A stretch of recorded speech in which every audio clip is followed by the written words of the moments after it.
Dear YATA members and friends of YATA Norway, welcome to this first semi-digital version of Nordic Security Conference 2020. It is a pleasure for me to welcome both you following us live from home and those of you present here today at the office of the Norwegian Atlantic Committee. I would like to extend a warm welcome to the many experts here today on a Saturday to share their knowledge with us so that we can elaborate our common passion for international and security politics. Today's agenda is packed with interesting introductions and panel discussions, and therefore I will make my speech short and give the floor to the NorSec project group that will present for us today's first panel. Wilhelm, the floor is yours again.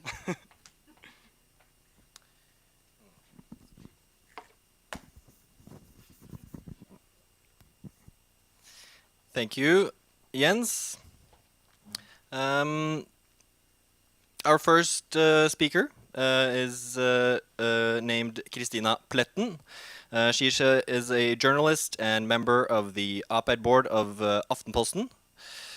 She was a U.S. correspondent of Aftenposten from 2017 until 2019, and she lived in the United States for 14 years. Pletten is an alumni of New York University, and she covered 4 presidential elections. Give her a round of applause.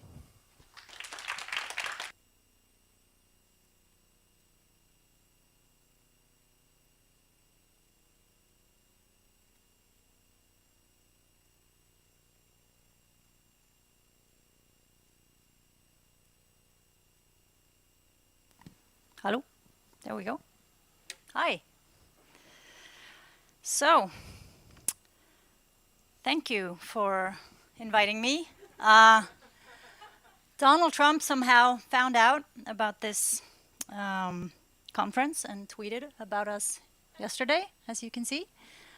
And he's on Twitter a lot, but we're not going to talk so much about Donald Trump here today.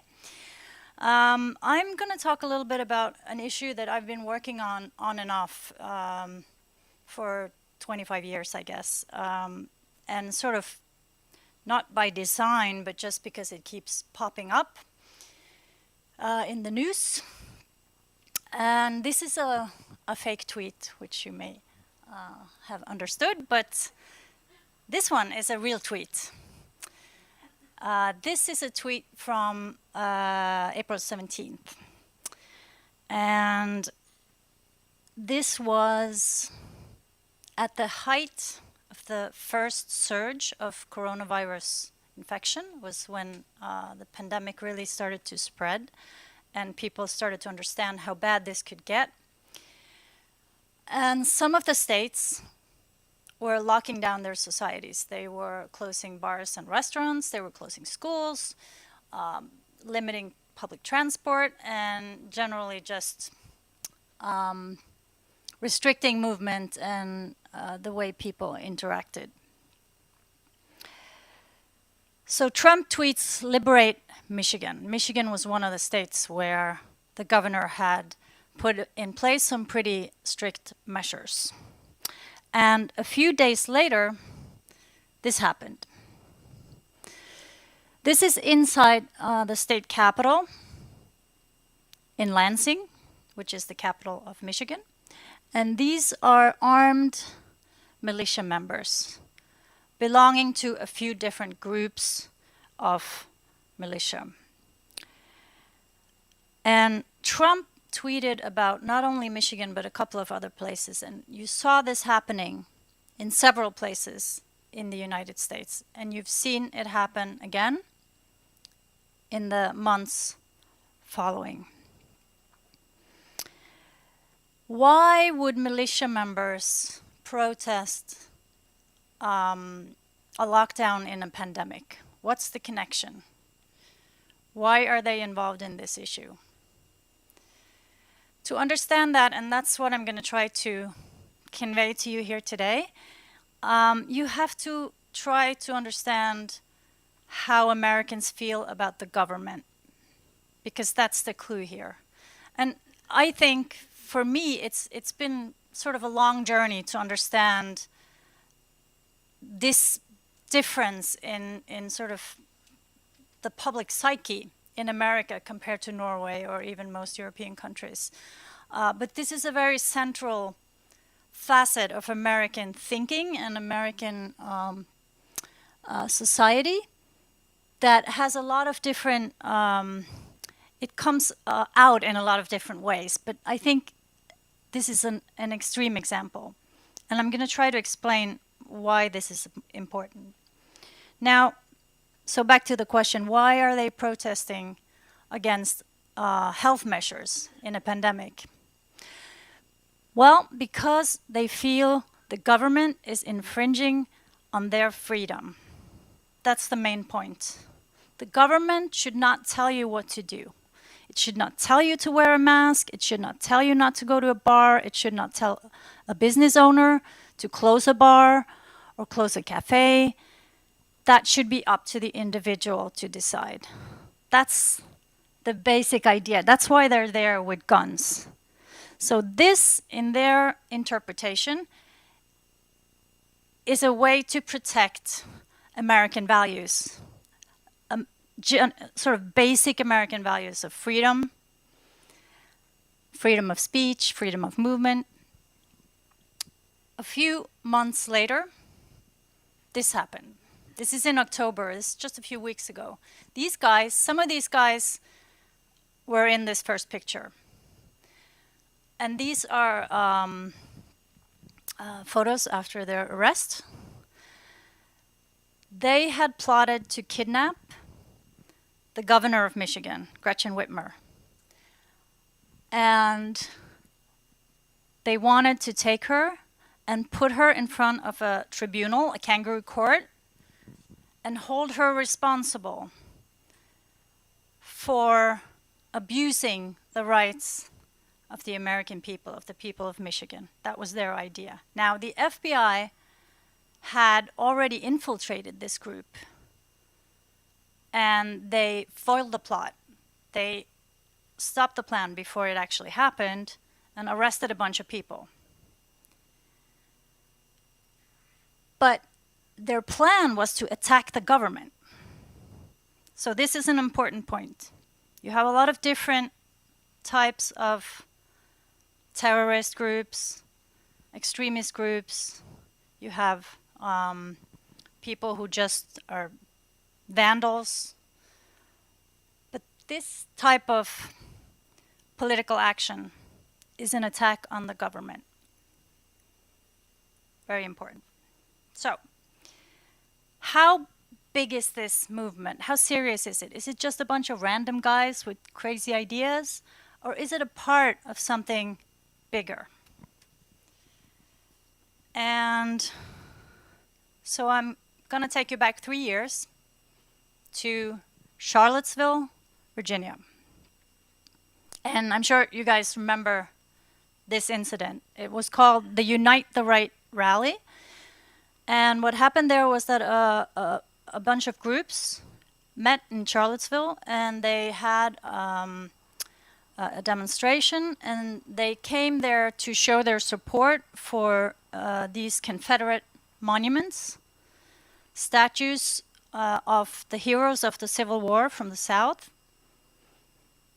that some people wanted to tear down. This discussion has gone on for years, but this is this was sort of when it really came to a head. And what happened here was that you had members of the KKK, you had members of sort of neo-Nazi groups, different types of Southern militant groups, and they all came together here to show Unite the Right movement, that there was a movement. And then you had a bunch of people come in from the other side. You had Black Lives Matter, you had scattered Antifa members, you had just regular people who thought this was a bad idea. So you had these two groups starting to fight in the streets. But then there was a third group, and that's these guys that you see here. These are militia members, and they were there from their own description, they were there to prevent violence. So they were there as a buffer between these right-wing groups and, I guess, left-wing groups. And their idea, or if you talk to them, what they say is we're neutral. We're here to defend the freedom of speech. People should have the right to express whatever they want, but we're not taking parts. But if you look closely at this picture, at the guy in the middle, you can see he has a little, what do you call it, a little flag on his shirt. And you can see there the Southern Cross, half of the Southern Cross, the Confederate flag.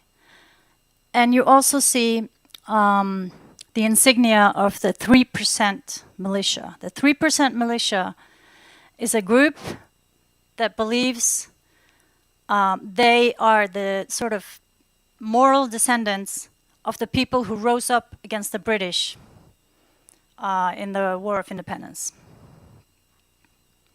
So they believe that they are the true defenders of the American Constitution. It's one of a lot of these militia groups. And who are these people? So they're mostly guys.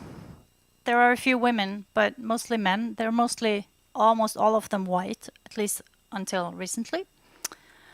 And a lot of them are military veterans. And what has happened in the last 20 years is that you've had a huge new generation, maybe 2 generations of military veterans from the wars in Iraq and Afghanistan. You have hundreds of thousands of people who have served in these wars in some capacity or another. So, what are these militia groups? They are loose groups scattered all over the country. They're in every state. Some of them are national, some of them are local, some of them are state level. They have a little bit of different allegiances, different ideas, but the main tenet of all of them is that they believe it is their duty to defend the Constitution of the United States and the people of the United States against the government, against the abuses of the government. That's the important thing. This happened just a few weeks earlier in the same place in Charlottesville. These were Klan members. There was a Klan rally. And you can see the woman in the Black Lives Matter shirt there. So there's provocation, counter-provocation. But in my opinion, you know, there's been too much focus on this conflict between black and white. And that the sort of bigger picture of the government against these groups gets a little bit lost in all the turmoil. And maybe that's our fault because we focus a lot on these conflicts. But that's what I wanted to tell you here today. So a few weeks later, maybe 2 weeks later, I was in South Carolina and I met this guy. And I was actually there to write about the statues in Charleston. They have a bunch of Confederate monuments. It's the city where the slaves came in on the ships, and it's sort of the anchor town of the South. So I was there to talk to people, to see what's going on. This was in the height of the tension after Charlottesville. And I was in a park, and there were a little bunch of demonstrators in front of a statue, mostly young people, students. And then I saw around the perimeter of the park, I saw these guys standing with guns and caps. And I saw they're not the same people that are protesting. So I went and talked to them, and they were militia members. And they were there protecting the statue against the demonstrators. And I started talking to them, and they invited me to a picnic. And this is a picture from the picnic, and this is Dan, and he is the leader of one of these groups. And as you can see, if you see up in the left-hand corner, there's a bunch of flags, and they all came there and they hung their flags on the canopy, and there were about maybe 400 people, something like that. So you had people from all the militia groups in the region, and most of these people had been to Charlottesville and had been there to protect, to be a buffer, to protect the people from each other. And this guy told me he felt very misunderstood. He said, basically, they're not bullies with guns. They are there to protect the people. But when I looked at the flags, there were Trump flags in between the militia flags. And there were Trump posters all over this picnic. So they didn't see a conflict in saying that they are politically neutral, but they're also huge Trump supporters. It's interesting, and it's difficult for me to understand it, but I'm going to try to explain the way they think about it. Now, I wanted to just skip ahead to this guy real quick. This is in 2010. I was in Alabama. This is a Tea Party event in some small town in Alabama. I can't even remember the name of the town. But this is a guy named Sheriff Richard Mack. He started an organization called the Oath Keepers, which is a different type of militia, which is now one of the largest organizations of this type. But at this thing, he was there together with other Tea Party groups that were like anti-tax, anti-abortion, all these pro-guns, all these political groups. So here you had an event that gathered the militant side of this right-wing movement and the political side of this right-wing movement.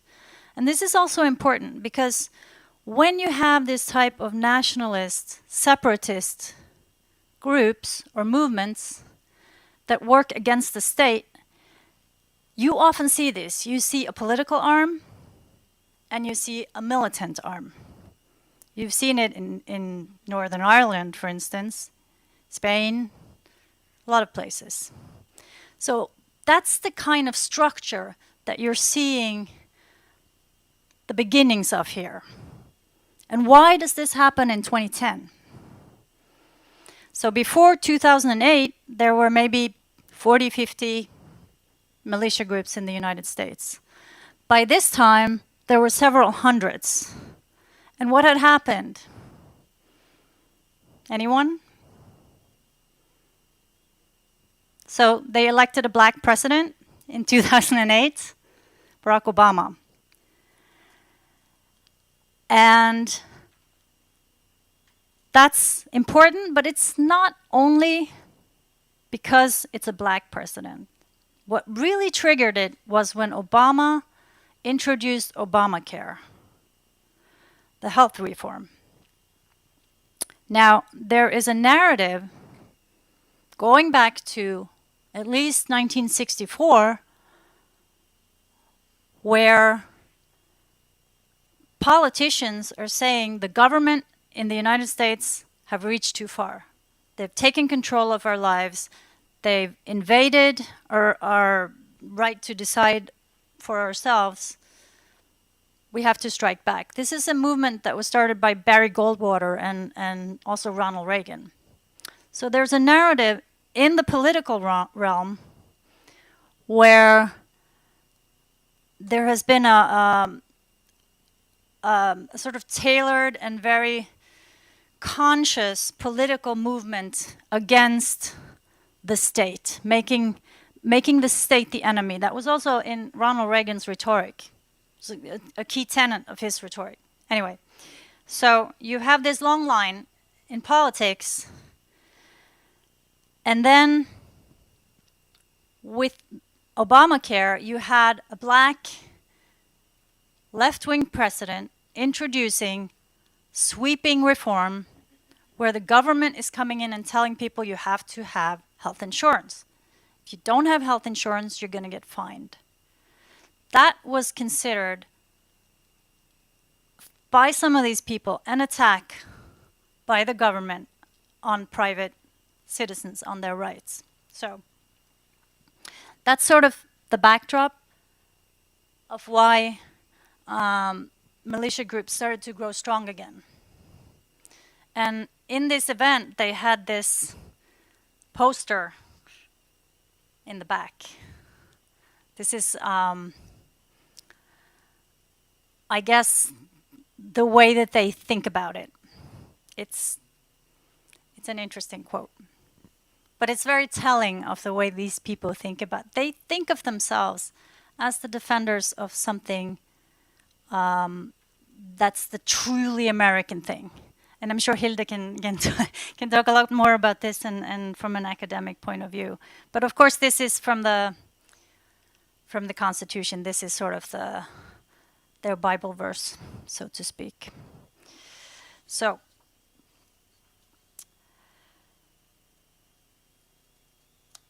Sheriff Mack that we just saw said to me, when I asked him, how do you explain what it is you want to, why do you want to do this? What's your purpose? And he said, our duty is to protect the Constitution. Our duty is not to protect and obey politicians. So you separate the two. The law, the country is one thing, the government, politicians is another thing. So it's always this sort of split. And the Oath Keepers, one important thing about them is that they don't only recruit veterans, they recruit active duty military and police. That's their whole thing. They recruit people who are active duty, law enforcement and military, and they make them take an oath. That's why they're called the Oath Keepers. They make them take an oath to protect the Constitution at all costs. So basically, you're taking an oath that in the most extreme scenario would make you go against the commands or the orders of your job, right? So it's a controversial organization. And I have to say, it's difficult to get a grasp on who these people are sometimes because they're not all crazy racists. They're not extremists necessarily in every way that you would think about the word. But there is an undercurrent that connects these groups and this way of thinking that I think is dangerous and frightening. So who do they see as their enemy aside from the government? When Donald Trump became president, you have suddenly a government led by a guy who they are very sympathetic to. They had his flag up. So this is where Donald Trump, I think, is interesting in that he communicates to these groups in dog whistles, in sort of convoluted ways of speaking. When he said at the first debate, stand back and stand by to the Proud Boys, that's their language. And people say, oh, he just said something. I don't believe it. I think Donald Trump knows exactly how he's communicating. So what he's communicating to these groups and what they think is that they now have one of their people in the White House, and they're still fighting the state, but now it's the deep state. It's the people sitting around in the FBI and the CIA and the State Department and all these other places conspiring against the American people, conspiring to take over and suppress and oppress the people and throw out the Constitution. And there's a lot of conspiracy, and there's a lot of information going around that sort of builds this narrative. And you've seen in the past maybe 3 or 4 years, these conspiracies just keep getting more and more crazy, but they're also becoming more and more widespread. People really believe them. They believe the QAnon stories. They believe all of these crazy theories. So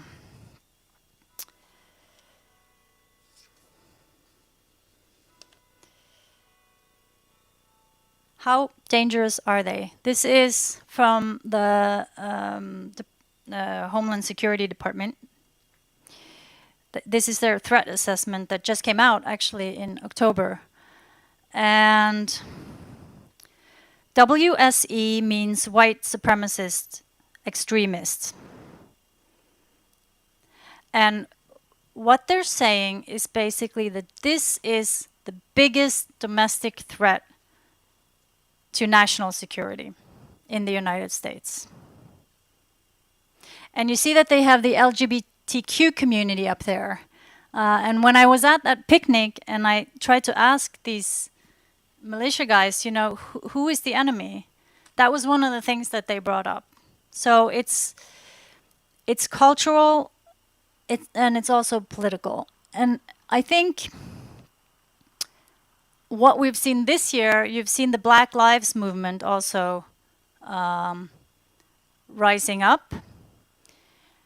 There's been a lot of riots, there's been a lot of unrest, and that I think also establishes for these people that their activity and their thinking is the right one, because you see that people take to the streets, they loot, they set buildings on fire.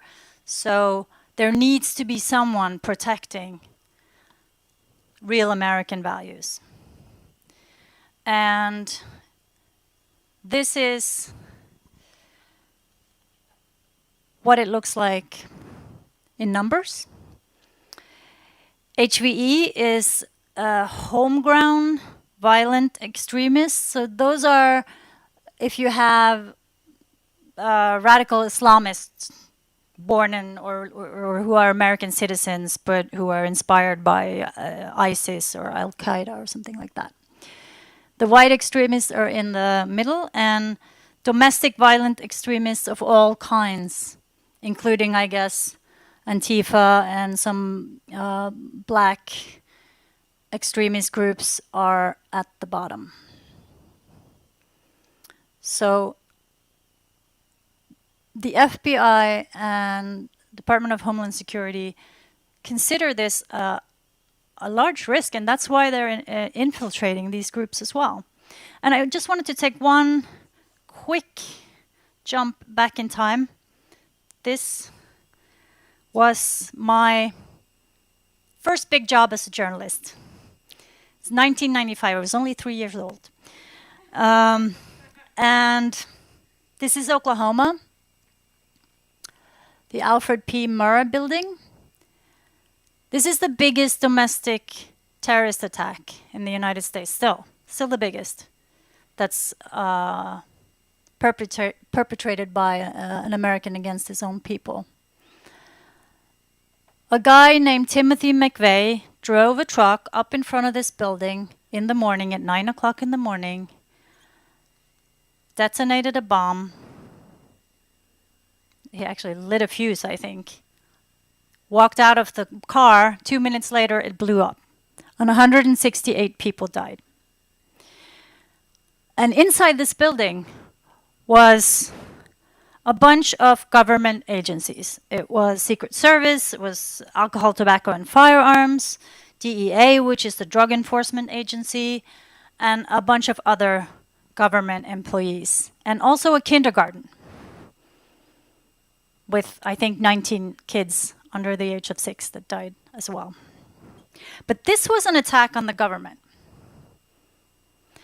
It was not a random act of violence. This was an attack on the government. And Tim McVeigh, who did this, and his partner, Terry Nichols, and some other people who were also tied to it, had ties to the Michigan militia that we started seeing in the beginning. So, jump ahead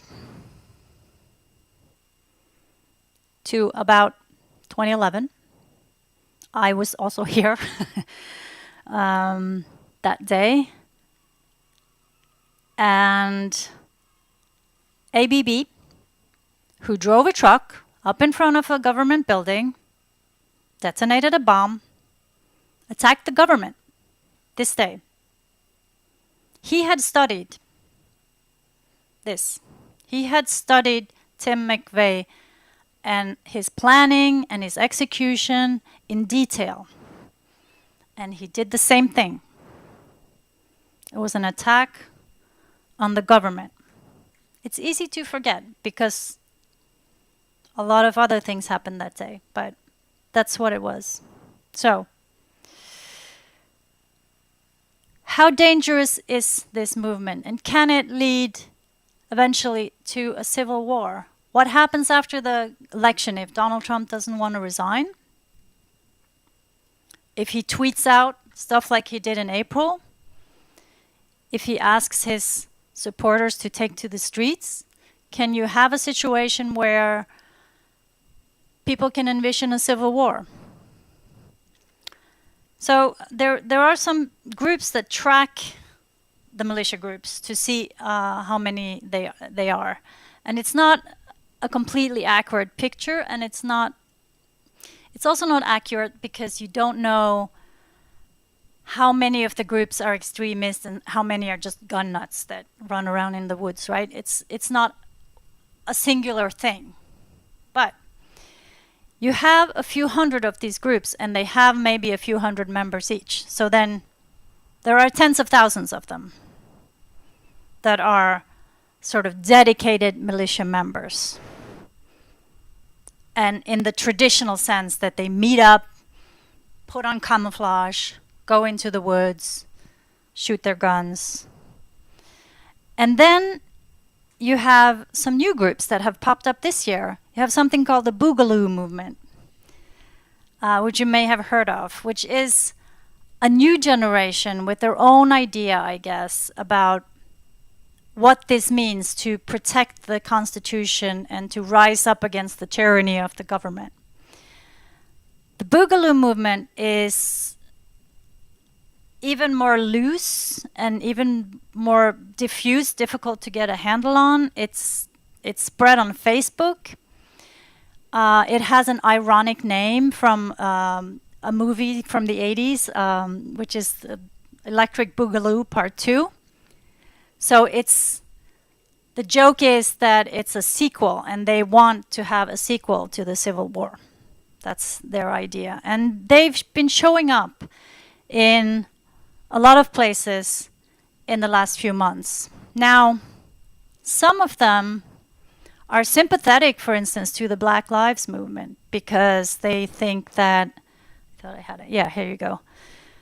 The Boogaloo stands with George Floyd. So some of them are sympathetic to everyone who is in conflict with someone representing the government, which makes it even more confusing, right? It's not, like I said, it's not a singular thing. And the Boogaloo part and the way it is talked about on the internet, the use of irony, the use of memes, you see these also in other extremist groups. So it's very hard to get a handle of what it really is. What is serious and what is a joke? What do they really want? But the one thing that you have seen without a doubt is that they're willing to go out, that they're armed, and that they provoke violence. So the other unknown is how many people sympathize with these guys. Is it millions? Is it all of Trump's supporters? Will they all be out in the streets taking up guns and running around, killing people? I don't think so. I mean, I don't think that's what this is. Not yet. But it could be the beginning of a movement that has the hallmarks of an anti-government, secessionist type of or nationalist type of movement, where you have a political arm and you have a militant arm. And this, how this plays out after the election is really difficult to say. And I think, you know, some of it depends on Donald Trump, how he wants to, where he wants to take this, and where his supporters want to take this. And also,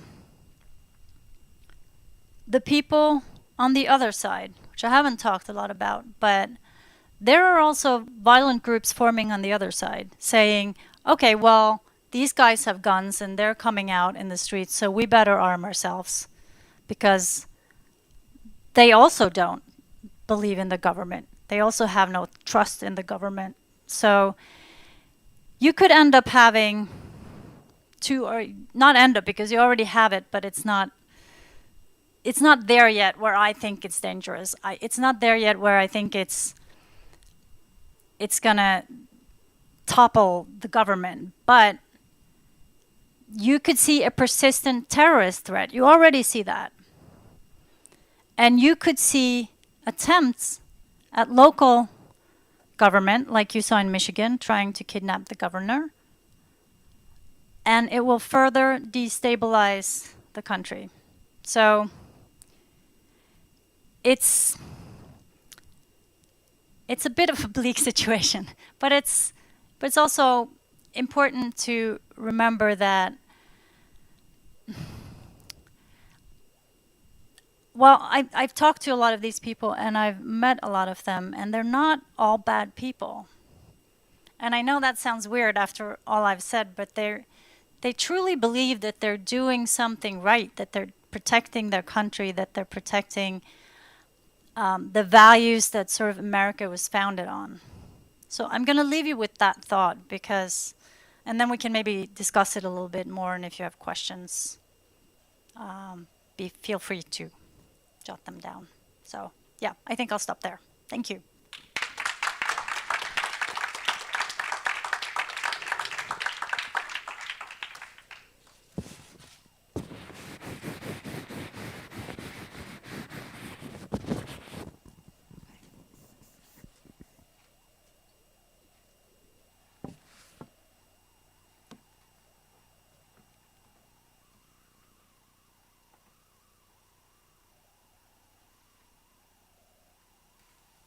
Thank you, Christina.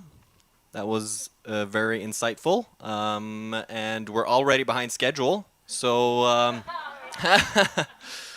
but that was predicted, so we're all good. Moving on, our next speaker, Sigrid Gårdsvold, is a communications advisor and educator. She is also a writer and podcaster with the website amerikanskpolitikk.no, which is Norway's only website dedicated to offering non-partisan, balanced, and fact-based coverage of the state of America and U.S. politics. The floor is yours. And give her a round of applause. Is this still on? Yes, excellent. Okay, so, oh no. Okay, we'll roll with it. Some of my presentation might not be there, but we'll get there. It's fine. So, although this session is labeled as being about the upcoming elections, I would like us to lift our gaze a little bit and look at 2024, 2028, and the 2030s, and the future prospects of the two major American parties. Because there are big opportunities and big potential pitfalls for each of them. I'm not going to be presenting a whole cloth theory. I'm not qualified to do that. But I'm going to share some thoughts that I hope will leave you with an interest in diving in further to a really interesting topic. I'm going to spend, as this title suggests, a fair bit of my time on the Republican Party. Because while the Democrats have potential problems in their future, those problems are largely connected, as far as I see it, to whether they can reconcile the interests of a lot of different political stakeholders. And we're going to come back to that. But the Republicans have much bigger problems in their future because they have political problems, but they also have huge demographic problems. Public perception of the party is at record lows. Young voters are increasingly rolling their eyes at what the party represents, and many minorities wrongly think that the party do not like them or want them in the country. When someone rolls their eyes at us, they are not likely to open their ears to us. This is from the Republican National Committee's postmortem of the 2012 election. The 100-page report was supplied by the optimistically named Growth and Opportunity Project, which realistically was what we in Norwegian would refer to as a havarikommisjon. In English, the somewhat less evocative Accident Investigations Commission. The report delivered a scathing review of the Republican Party's shortcomings in the 2012 election and offered a number of actionable suggestions for a path forward. That could culminate in electoral victories in 2016 and beyond. Their fear was that having lost in 2008 and again in 2012, they were on a path to lose the White House for a generation. Why was there such a comprehensive response to losing one election or two elections? Well, the Republican Party believed that the 2012 election was theirs to lose because they had been massively successful in the 2010 midterms, when particularly the Affordable Care Act was very unpopular and an easy thing for a Republican to run against. The loss in 2012 suggested to the party that there were deeper problems to their approach. Many of the report's key suggestions were followed up on, especially when it comes to digital and tech and organizing, which left them a lot better prepared for the 2016 cycle. But the report did also make a number of policy and policy development suggestions. And this is where I see that we have a problem with my presentation. So I'm just going to talk, and you can try to look at me. I'll try to be interesting. They suggested that they pass comprehensive immigration reform, that they reach out and listen to ethnic minorities.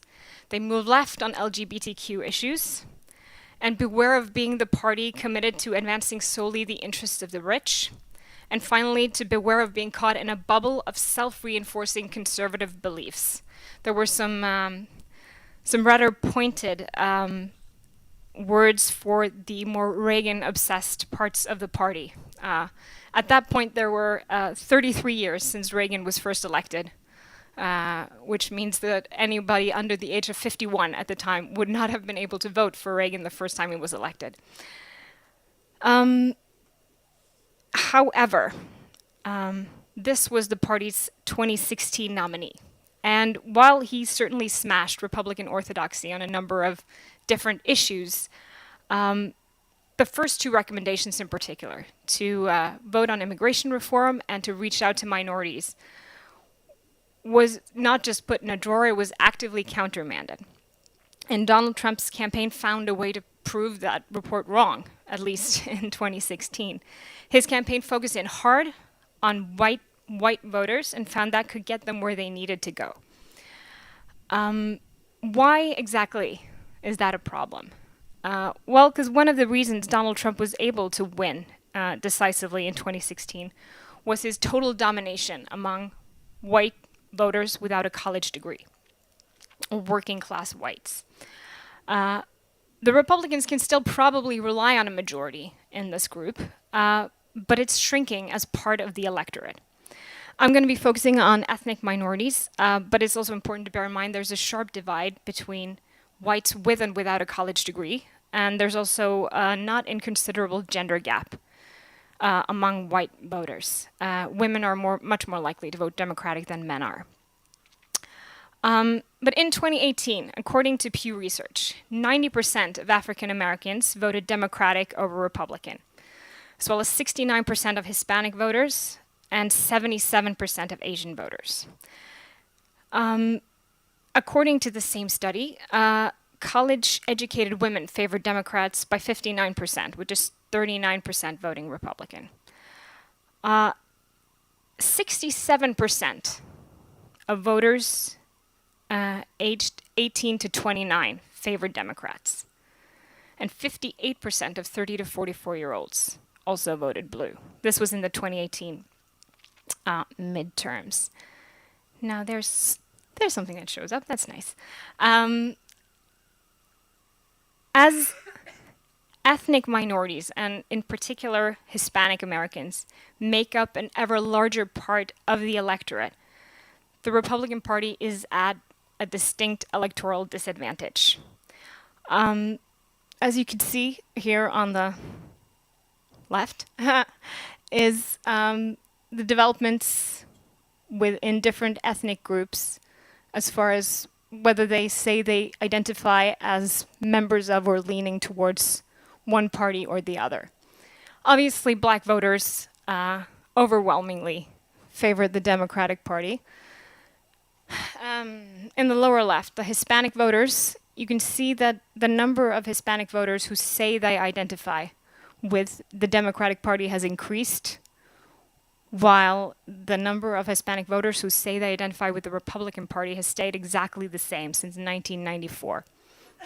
It's also an interesting sort of side note that in the late 90s, Asian Americans were almost as likely to be Republicans as Democrats.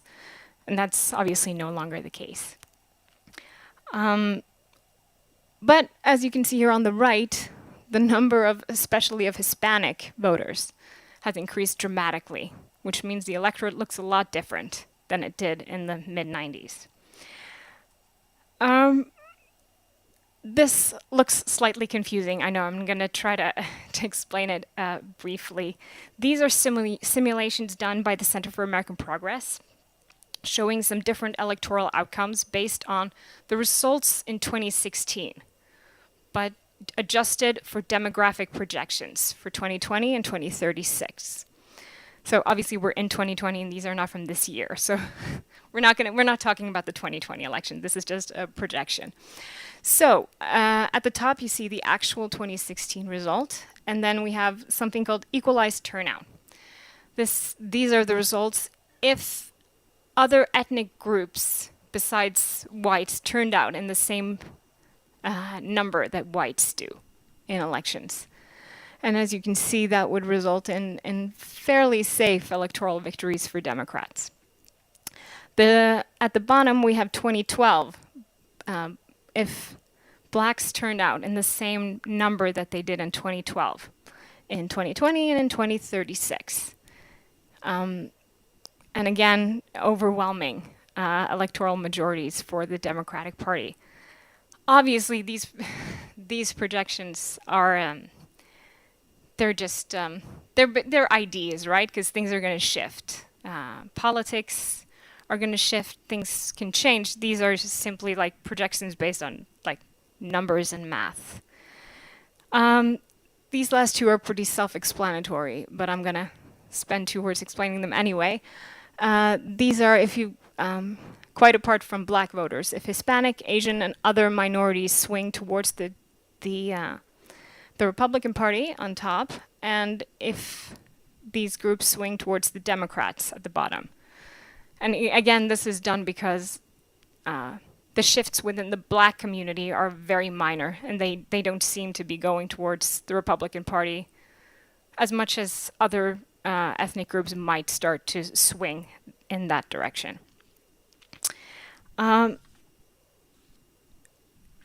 It's also useful at this point, when I'm showing you these projections, to note that while white working class voters are growing older as a group and are getting smaller as a proportion of the electorate, they're still very favorably distributed for Republicans, so that they're not going to be insignificant in an election for quite a long time yet. Anyway, the point of some of these slides is to show you that minorities are very much growing, and particularly Hispanic Americans, they're a group that the Republican Party needs. And there are many of them, they're a growing group, and they do support Republicans in larger numbers than black voters. And this is something that the party is and has been very much aware of. This is again from the 2012 postmortem. If Hispanic Americans perceive that a GOP nominee or candidate does not want them in the United States, i.e. self-deportation, they will not pay attention to our next sentence. It does not matter what we say about education, jobs, or the economy. If Hispanics think we do not want them here, they will close their ears to our policies. So the demographic challenge is absolutely real. They knew that in 2012. They still know that. But whether the party is ready to meet it, and if they're willing to listen to the concerns of the minorities that they desperately need to court, is quite another question. And that might depend on what the party looks like after Donald Trump. Trump and his ideological compatriots are fiercely anti-immigration, very often overtly anti-immigrant, and they also appear very uninterested in reaching beyond their base of white working class voters. But it's not necessarily a given that the Republican Party is going to look like that. The end of Trump wouldn't necessarily mean the end of Trumpism, because 9 in 10 Republicans still approve of the job he's doing as president, according to Gallup. There was a SurveyMonkey poll last December that showed Republicans' voters' favorite picks for 2024 were led by Mike Pence, with Trump's son Donald Trump Jr. in second place, followed by Nikki Haley, Ivanka Trump, Marco Rubio, and Secretary of State Mike Pompeo. Obviously, these polls this far out, they often look not unlike this because it's hard for people to conceive who might be plausible candidates that far ahead. But people who know the Republican Party point to a varying number of scenarios for, or maybe I should say groups vying for control of the Republican Party after Trump, whether that reality comes next year or in 4 years. And they can be summarized in sort of roughly 3 groups. We'll label them as one pundit did, which made me laugh, which is where we're going to do it. Pre-Trump, post-Trump, and more Trump. Pre-Trump. There are Republicans, we don't know how many, but there are Republicans who believe that Donald Trump is an aberration. He's an anomaly, and once he's gone, the party's problems are gone, and they can go back to the way they used to be.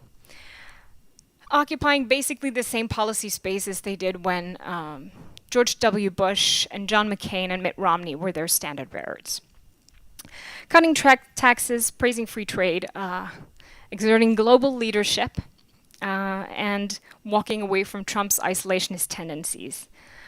You would expect more talk about integrity and family values when their words can't be quite so easily juxtaposed against the president lying and cheating.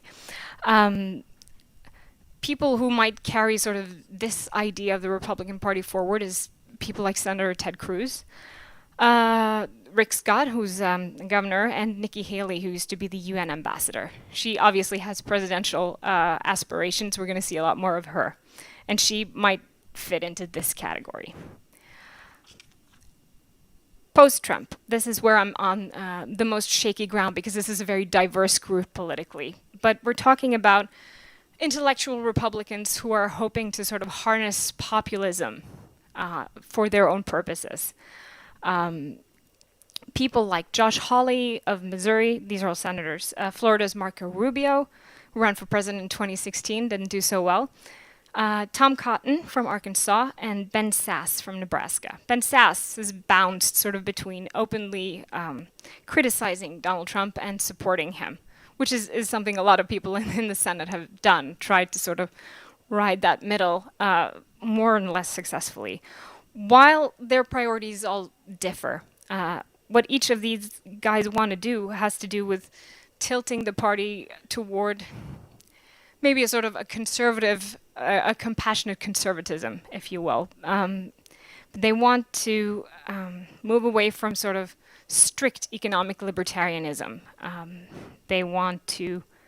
They would probably consider stricter government regulations, especially against tech companies. And while they would prize very highly still all of these ideas of individual and economic freedom, limited government, free markets, they would also recognize and say they recognize that there are things that the free market can't do, and also that there are things the free market does do that aren't so good for other conservative, sort of, important conservative values in terms of family, in terms of community health and social stability. And then the most interesting group, maybe, more Trump. Think your regular everyday Republicans, but with a populist, nationalist veneer. And when I say veneer, I mean that their support for things like isolationism and trade war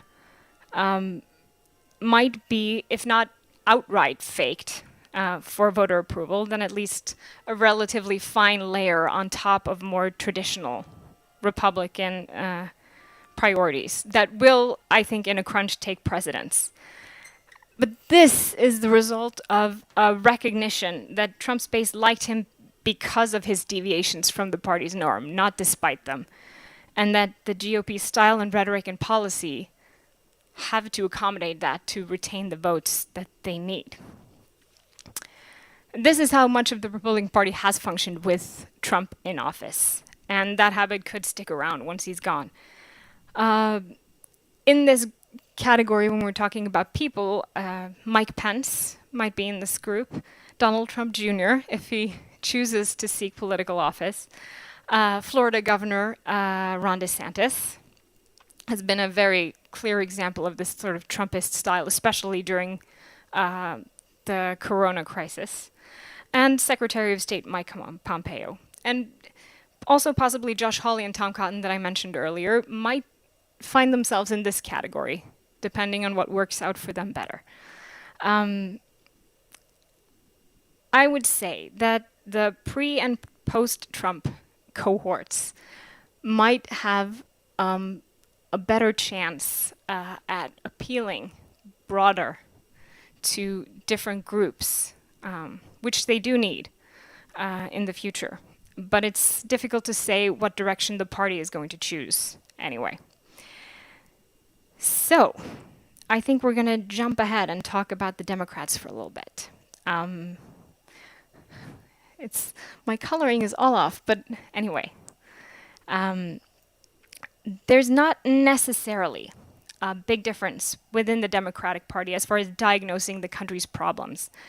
But when you start talking about the remedies, there's a fairly sharp divergence, both on basic questions of ideology and also on what the right way is to actually build a coalition around the ideas that they have.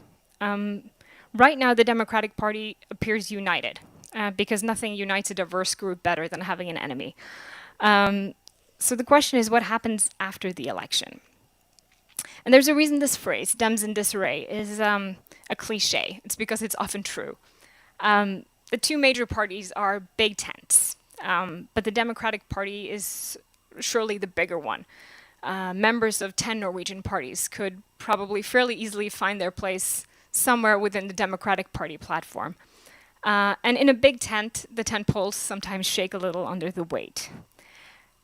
In certain senses, this is a purely generational battle. Younger generations are much more progressive. These are some metrics, job approval of Donald Trump, whether the government should do more to solve problems, and whether increasing racial and ethnic diversity is good for society. These are just some metrics. These numbers are copied across nearly every political metric. The Democratic nominating process this year was dominated by a battle between moderate and progressive Democrats. It was at times quite vicious, and the fault lines in the party are very clear. On healthcare, on climate change, on social and criminal justice, and on the view of whether bipartisanship is still really possible in this day and age. It was the most diverse field of candidates in history. I didn't bring a photo, but I'm sure you all remember there were more than 20 candidates. A number of women, a number of ethnic minorities, an openly gay candidate. And this is where we ended up. Joe Biden is a textbook moderate Democrat, but because of Senator Sanders' popularity, there are a number of more progressive policies in the Democratic Party's platform for 2020 than there would have been. This Democratic platform is far more progressive than what Barack Obama, for example, ran on in his 2 terms, both because of influence from the progressive movement and because sort of the general Democratic politics in general have also moved to the left. So it's quite a sharp shift to the left. Looking at the numbers, they use here the terms liberal and very liberal, and it's always kind of, that's probably something that Hilde can say something about, sort of how you distinguish a liberal from a progressive. But moderates and liberals or progressives make up about half of the Democratic Party's voter base right now each. And the number of sort of very liberal or liberal progressive have increased for every cycle for the past 20 years. And progressives who back aggressive healthcare, climate change, and economic justice reforms could very well soon be in a position where they pick the party's nominee instead of almost doing it. However, the American president needs a majority in Congress, and because of the electoral makeup of the United States, it simply isn't possible right now for Democrats to keep or expand their majority in the House or take the Senate without moderate and even conservative Democrats. Progressive movements have begun in the last few elections primarying incumbent Democrats that are deemed insufficiently progressive, which has rankled other parts of the party, leading them to accuse the progressive movement of cannibalism. But many progressives place a much higher premium on policies than on party registration. You're not automatically entitled to a place in their heart because you're a Democrat. In 2018, progressives won a lot of races. In 2020, they won some and they lost a lot of primaries. But it's a consistent and growing movement. And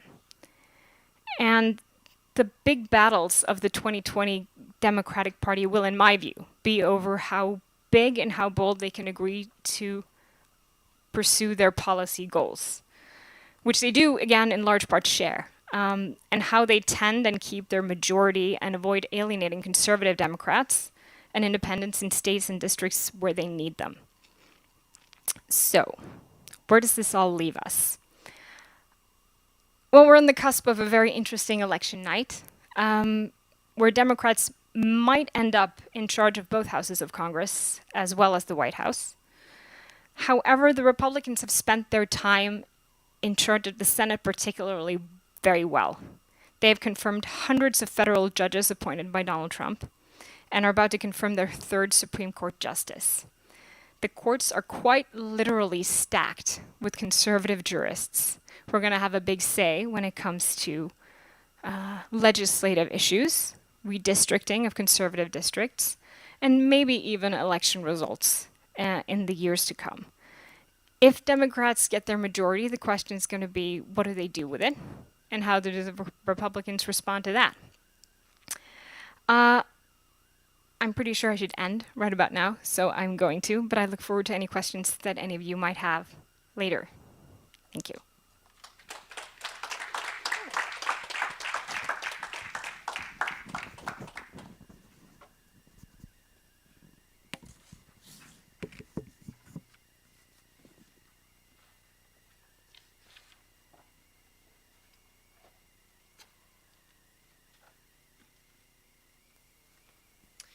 Thank you so much, Sigrid. I will be quick in this transition because we're still behind schedule, naturally.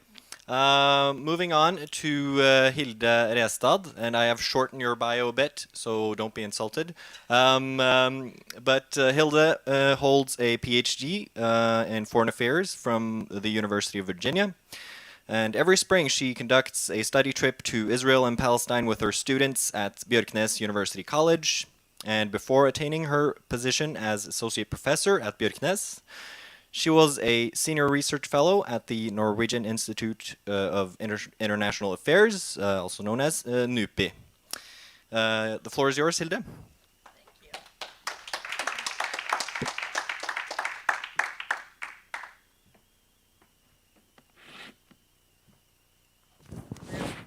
Level of COVID restrictions going on here today. Thanks for inviting me, guys. It's nice to see you. I'm so lucky to be the last speaker, meaning that I have to be super short because you guys took all my time. I'm just kidding. That is totally fine. I am going to talk about foreign policy and security policy. I'm going to talk a little bit about America First and where it comes from and what the America First grand strategy of the Trump administration has meant. And then I'm going to talk a little bit about a possible Biden grand strategy and where we may find ourselves pretty soon. Okay, so I like that Christina was sort of tracing the militia movement a little bit through history, because I'm one of those political scientists who think that historical context is very important, because rarely are things as new as they appear.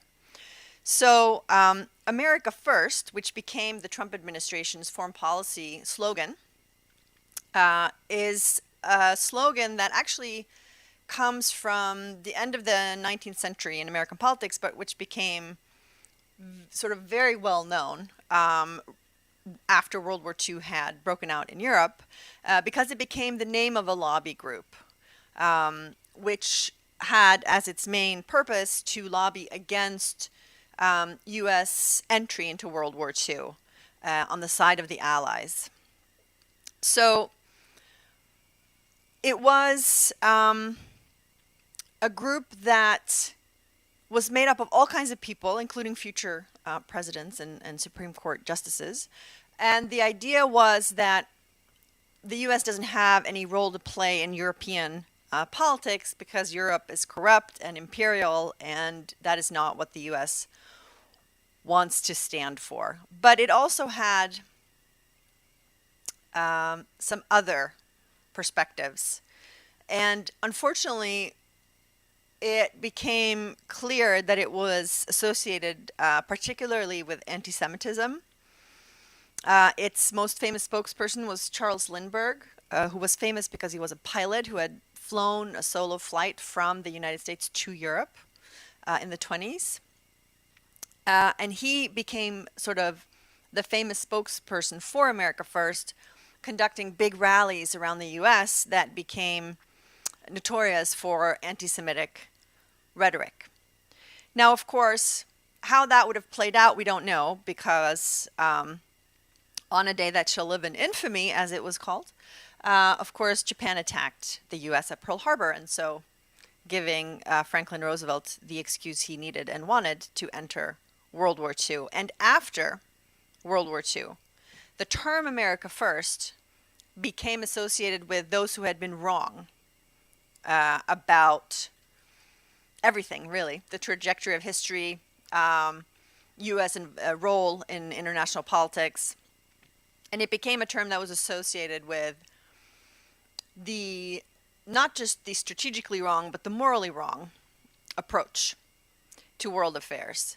And I believe for a long time, the only groups that used America First after 1941 was the Ku Klux Klan. Now, the term had sort of become a term of history, a term that should live in infamy. And then along came this guy, Pat Buchanan, who probably none of you people remember. But Christina, shout out to us old people. Just talking about me, not you. So Pat Buchanan decided to run against George H.W. Bush in 1992, when George H.W. Bush was running for re-election. He had won in 1998 after Ronald Reagan. Pat Buchanan decided to primary, or try to primary, in a sense, George H.W. Bush. And he challenged him, saying he wanted to make America first again. And he lost that nomination fight. But all through the 90s, Pat Buchanan sort of continued this quest. He was arguing against NAFTA, the North American Free Trade Agreement. He argued against the Gulf War. He held a rousing speech in the 1992 Republican National Convention that was known as the Culture War speech, where he talked about the dangers of multiculturalism, immigration, how basically white Christian America is dwindling and under threat, which at this point maybe sounds slightly familiar. So I think Donald Trump probably, it's always unclear where he gets his ideas. And it's not clear that he got the America First slogan from 1941 and a history book. It is perhaps more likely that he got it from Pat Buchanan in the 90s. But Pat Buchanan in the 90s was pretty much very similar to America First in 1941. So I'm not sure that's a super awesome excuse. So when Trump started in 2015, 2016, talking about America First in foreign policy, that to some people maybe sounded like just sort of commonsensical, yeah, you know, of course we're going to put America first because every country puts their own country first. But that would only be an innocent slogan if you were completely unaware of history. And so certainly for all the historians and that I knew, it was sort of a red flag and very surprising that Donald Trump would actually use that slogan.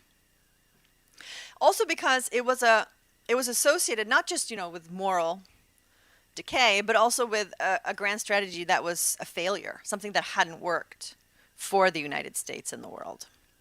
Now, so I'm talking about grand strategy today, and what's grand strategy? It's sort of the big plan for how the United States will reach its goals in the world. It's the combination of diplomatic, economic, military, political factors that a president will combine in order to promote what they define as the national interests of their country. So why would I argue that the America First strategy of history was a failed one? It is associated with the United States trying to cordon itself off from the rest of the world in the 1930s as things were getting more and more problematic, more and more difficult, especially in Europe and also in Asia. The United States was trying to separate itself out from the world by promoting economic protectionism and also military and diplomatic. I'm putting isolationism in quotes here because isolationism is a term that is very problematic. It is not a very good term to use when you talk about really any foreign policy, because being isolationist is something that's pretty much impossible. You have to really build a wall to the world to isolate yourself, and it's very, very difficult to do that. But it's a term that's used a lot when people discuss American foreign policy, often because after World War II, the term isolationism was actually picked up by those who were very pro-U.S. leadership. And it was used as a sort of like a way to slander your opponents and saying, oh, you don't want the U.S. to do this and that. You're an isolationist, i.e. you were part of that failed strategy in the 30s and those America Firsters. So it's a term that has, first of all, it's not very descriptively correct. Second of all, it has an interesting history in the U.S. as being used as sort of like a way to characterize your opponents if they're against doing something internationally. But the non-involvement of the U.S. in the 30s was sort of universally accepted to have contributed to the disaster of the 40s, leading up to World War II, which is why the grand strategy that was devised by Franklin Roosevelt and then Harry Truman and then every other president after that was about doing the opposite, was about building what lately has become known as the so-called liberal international order in order to entrench the U.S. in world politics to make sure it would not retreat, it would not go back to the failed strategy of pre-World War II. So that consensus was pretty much a bipartisan and quite stable one from 1945 to 2015. And what Trump did by launching his foreign policy strategy as an America First strategy was to basically go against everything that had come before since World War II. It was signaling that this previous, pretty bipartisan foreign policy consensus was now over.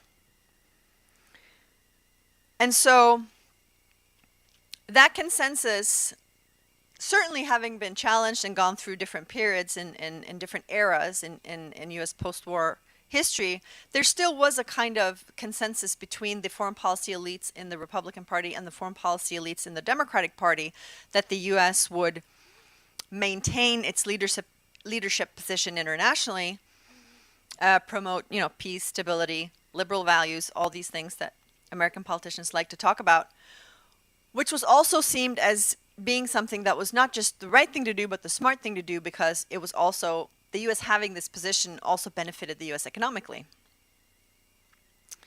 So what in the last decade has become known as the liberal world order was seen as sort of made up of the political pillar, which is the U.S.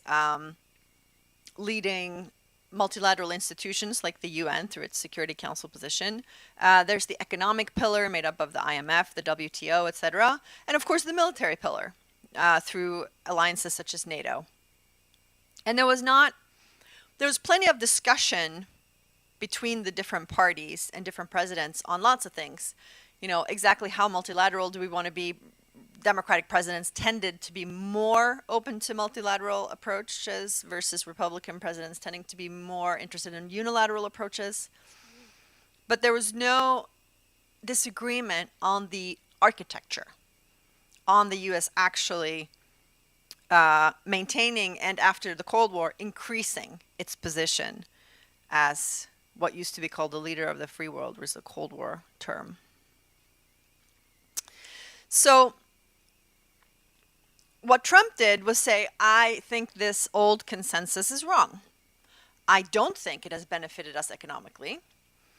In fact, the world has taken advantage of us while we have been left weaker.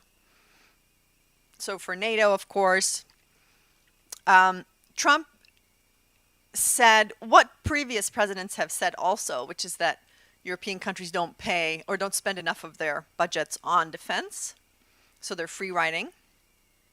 But of course, he took it much further than that because he was the first president to actually question the point of NATO, which is something no U.S. president since NATO was established ever did in public.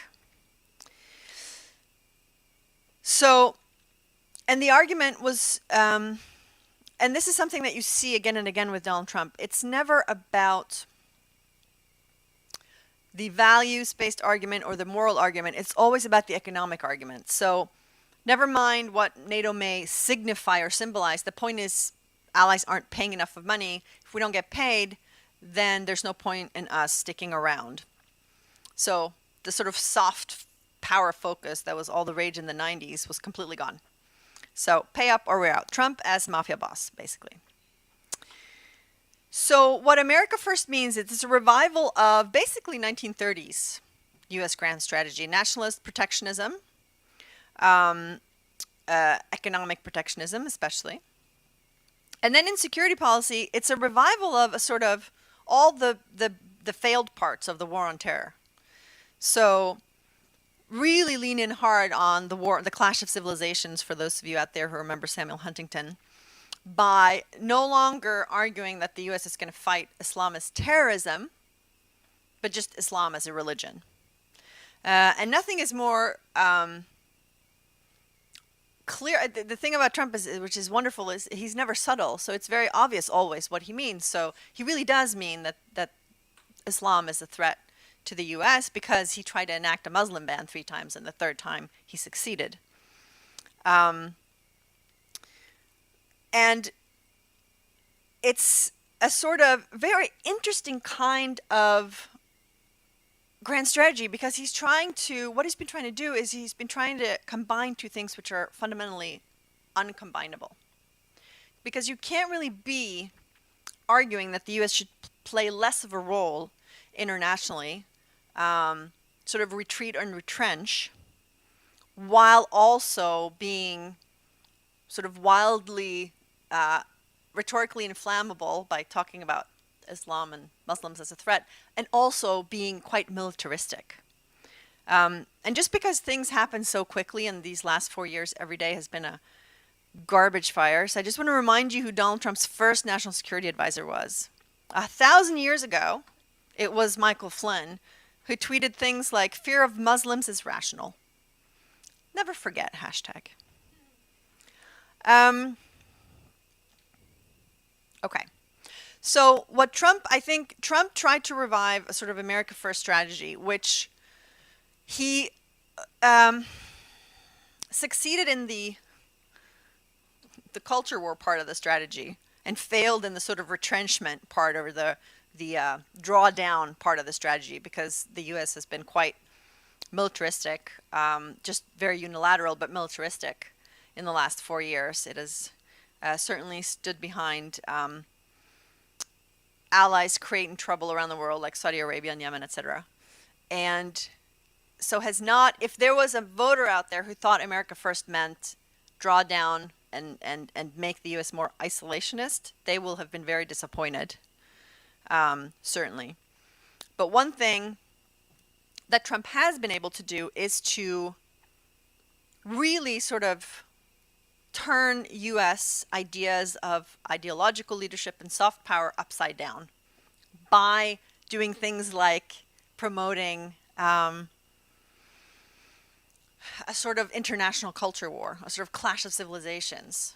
The United States is not a country that promotes freedom of religion and tolerance and these kinds of things around the world. The United States is a white Christian country and will be inherently at odds with countries that aren't, which is quite reminiscent of Samuel Huntington's Clash of Civilization thesis. And it's exactly the opposite of what Joe Biden is talking about. And this is where you sort of see the combining of domestic policy with foreign policy. Because Christina mentioned Charlottesville and the Unite the Right rally, which is Charlottesville is where I got my MA and PhD, and I lived there for 7 years.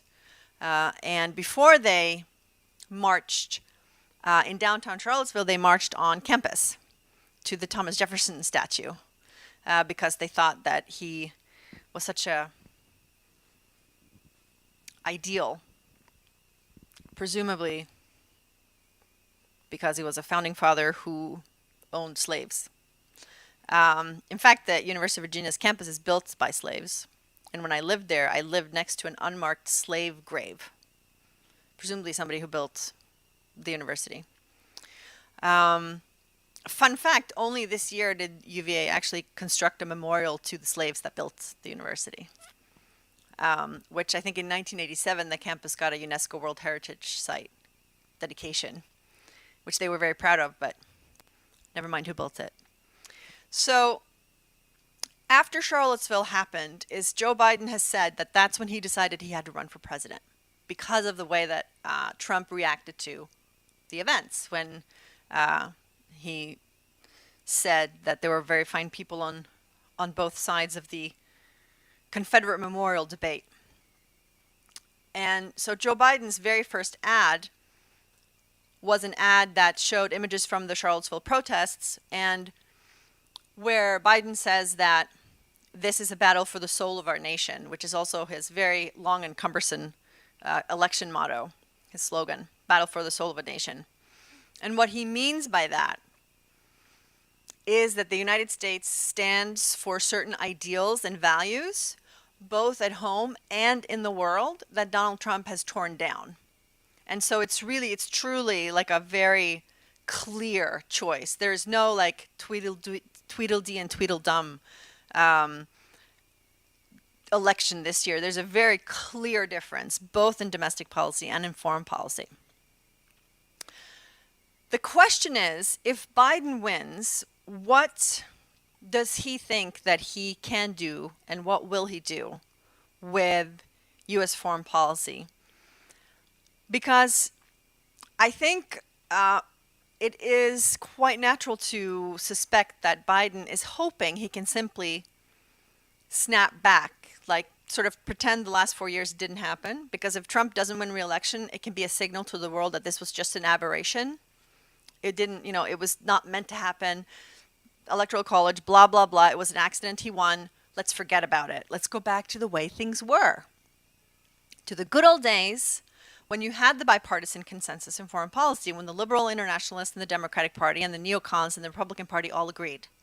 And by the way, there's a reason for a long time only vocal Never Trump group in the Republican Party in 2016 were the neocons from the Bush administration, because this idea of the United States having an ideological role to play in international politics and being a leader, not just because of military might, but because of good values, that's something that neoconservatives believe in. And just like liberal internationalists and the Democratic Party believe in, they just disagree on their strategy. And that's why the Never Trumpers, original Never Trumpers, were neocons. And this year we see that a lot more people and a lot more Republicans have now publicly gone out against Donald Trump. But originally it was the foreign policy elite in the Republican Party that were the most clear and most public anti-Trumpers.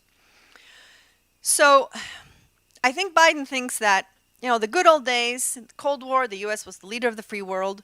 And then in the 90s and 2000s, it became the leader of this liberal international order that it was creating after the Soviet Union collapsed. But I am very curious as to how Biden thinks that's going to work. Because as he himself says, Donald Trump has sort of blackened the soul of the United States, right? He has turned it on its head. It's now the U.S. stands for, a clash of civilizations, not a liberal international order. It stands for ethnic nationalism. It stands for white Christian America instead of a land of immigrants that's based, united in certain ideals. You can't just pretend that didn't happen, because that's not just a policy disagreement. That is a fundamental. Those are two different kinds of United States that stand for different values and completely different strategies in the world. And so what can Biden do that will convince other, both allies and adversaries, that the United States is sort of back to being the country that we thought we knew? And I'm not sure he can do anything in that regard, because what country is the United States now? Speaking of Dems in disarray, there is no longer a foreign policy consensus. Never mind a bipartisan foreign policy consensus, but there's no longer intra-party foreign policy consensus. So the Republican Party doesn't agree with itself about what should U.S. foreign policy and grand strategy be, and the Democratic Party doesn't either. And we don't talk about this now because everyone's concerned with the dumpster fire that is the Republican Party, but the Democratic Party also doesn't agree. And we see that they don't agree on many things, one of them being foreign policy. And this is where the progressive wing, the younger wing, ironically represented by Bernie Sanders, is quite... They have a different... They're coming up, they're slowly gaining power in the Democratic Party, and they clearly have different perspectives on U.S. foreign policy than what used to be the prevailing views in the party. And we see this on many issues. We see this on progressives in the Democratic Party being much more skeptical of U.S. military interventions, much more skeptical of the way that U.S. has privileged Israel in the Middle East, all kinds of things, where we see lots of discussion and future disagreements appearing, which means that even if the Republican Party was cannibalizing itself and eating itself alive and can't agree on anything, really, especially after Trump is gone. You know, if the Democratic Party was cohesive and united and agreed on everything, like what is going to be the grand strategy of the US, what's going to be the US role in the world, then maybe there was sort of hope for some stability. But there isn't. There's disagreement in the Democratic Party also, which means that if Joe Biden wins, he will have 4 years to tenuously hold some sort of kind of superficial consensus that could easily crumble.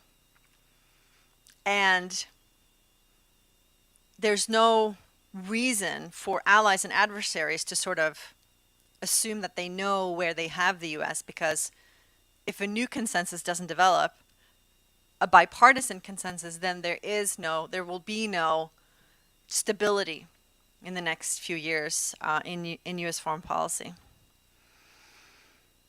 And then, of course, and this is always good to remind people of, you never do know what's around the next bend. So oftentimes presidents come in and they plan for certain things, and they have, you know, all these working groups and advisors, and they spend all this time trying to plan and put down strategies and all these things, but you don't know what's going to be your administration's main challenge, right? And I like to bring up this quote by Woodrow Wilson, because when Woodrow Wilson was elected in 1912, he was elected on a progressive domestic platform. It was all about domestic politics.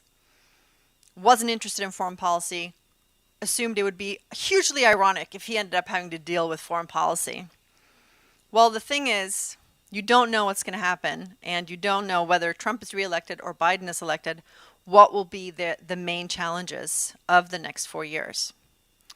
So in conclusion, the significance of America First has been increased insecurity around U.S. commitment to the so-called liberal order. It has certainly meant opening for adversaries of the U.S. And Biden can maybe tenuously sort of keep NATO together. He can reaffirm multilateral commitments, but these are all temporary fixes until the United States can agree with itself what it means for its own inhabitants and what it's supposed to mean in the world. And if you want to read more about this, I have some articles. Thank you.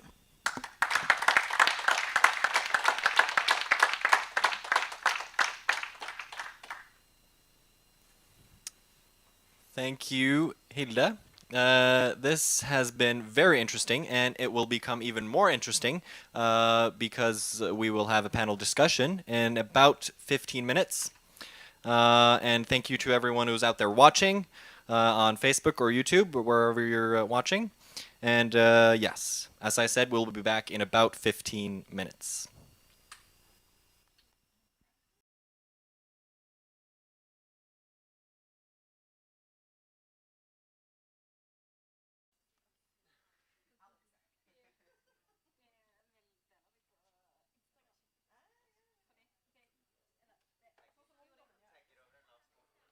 Petter?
We're back, and here now with our panel, moderated by Tove Gravdal.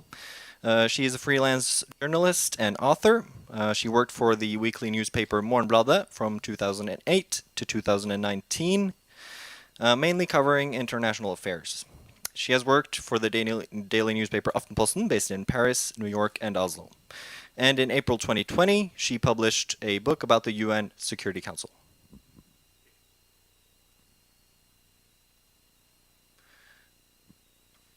Tove, over to you. Thank you, William. Thank you for inviting us all here to this really, really interesting discussion about American politics. It's been already very rewarding through the 3 introductions that we've had. And I want to start this discussion by putting this a little into context. Because I often ask myself, why do we have to bother? Many of us might even be totally exhausted by the American election campaign by this point, because it's really an overload in the media. Why do we need to bother? Well, we can only think of today, which is the 75th anniversary day of the United Nations. Today, 75 years ago, the UN Charter came into work because a sufficient number of countries had ratified the UN Charter, which was signed in San Francisco in 1945. And without the United States, there had never been a United Nations. It was a US invention. It was the work of Franklin D. Roosevelt and Harry Truman that the United Nations was born. And even today, under Trump, although he is not a fan of the United Nations, the United States still pays 22% of the budget of the United Nations. It's the most important power in the UN. And even if Trump has withdrawn the United States from the World Health Organization, the UN Council of Human Rights, still the United States is so important for that international cooperation within the United Nations. And for Norway and for many countries in Europe,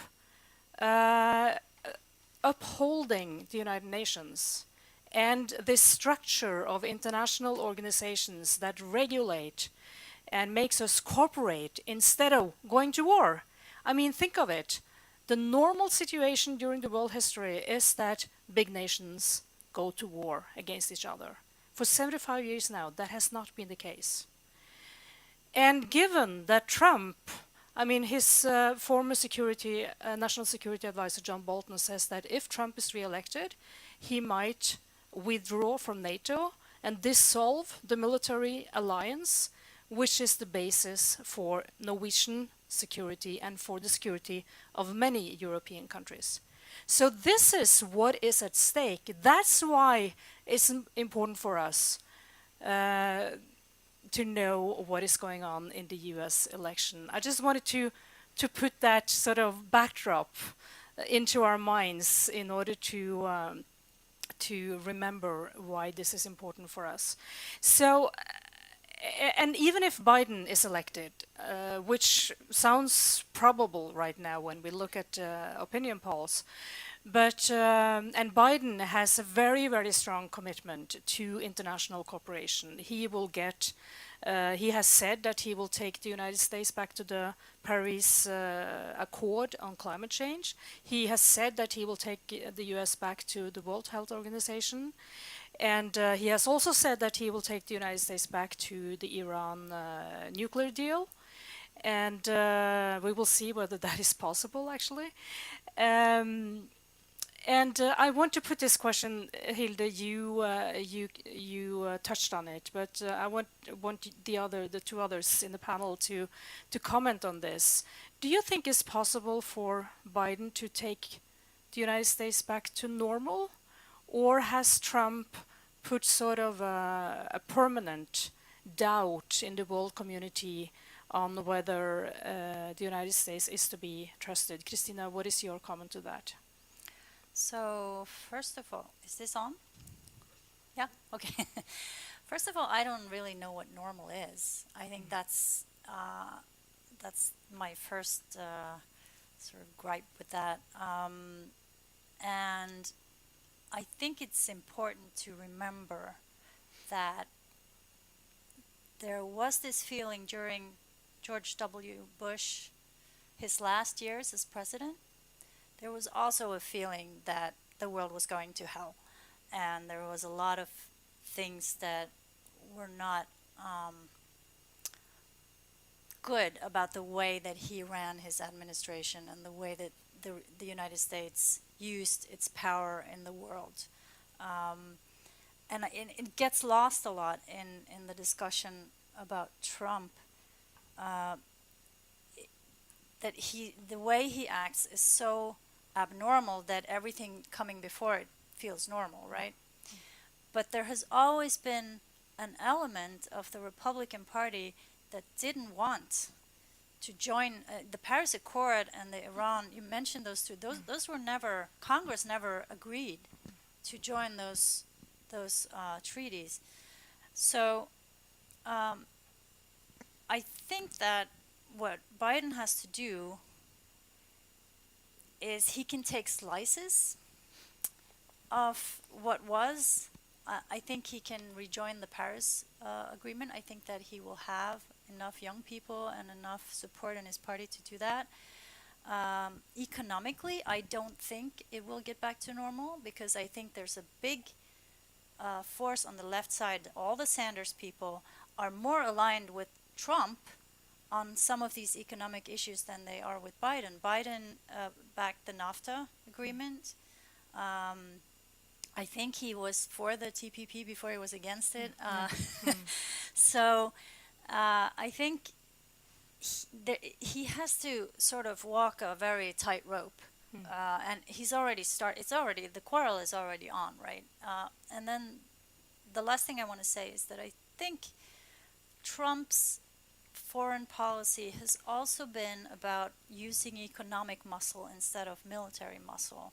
And he has to some extent been successful in doing that, especially when it comes to smaller nations. He's pressured Guatemala, El Salvador, and Mexico to stop immigrants from traveling to the border. He stopped Turkey from attacking the Kurds by actually threatening their economy. He's threatened Pakistan with economic measures. He's threatened Europe through sanctions and through NATO threats. So I think he's set a new standard for foreign policy that's not just about isolationism, but it's sort of changed the rules, and I don't think it can go back. Yeah, and Sigrid, you mentioned the intra-party disagreement on foreign policy, and it's a striking development since the unison voting in Congress over going to war in Iraq back in 2003. And since then, we have seen developments within the two parties where they disagree on foreign policy.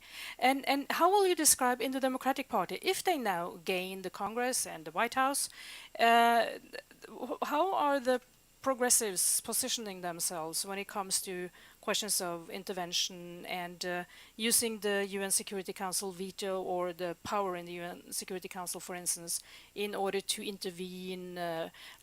Because you have progressives in the Democratic Party like Samantha Power and Susan Rice, who would be interested in intervening in order to save human lives around the world.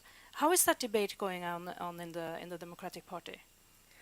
Well, I think right now they're largely not having that debate, and they're gonna have to have it, and it's not necessarily gonna be pretty.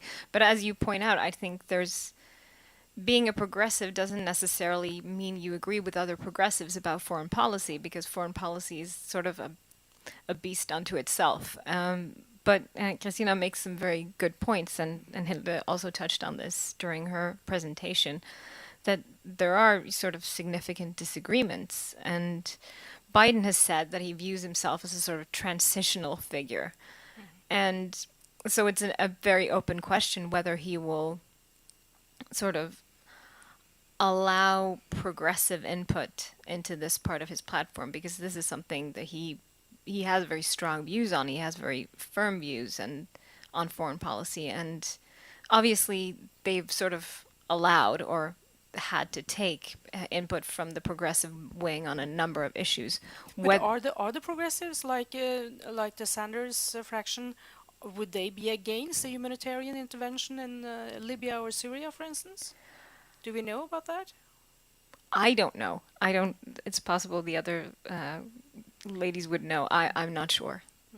Well, I think it's really interesting, this role, because Joe Biden, like you say, he has super long honed positions on foreign policy. He's worked on this for decades. This is like his specialty. But he also says he's going to be the bridge to the next generation. And he is himself a placeholder president.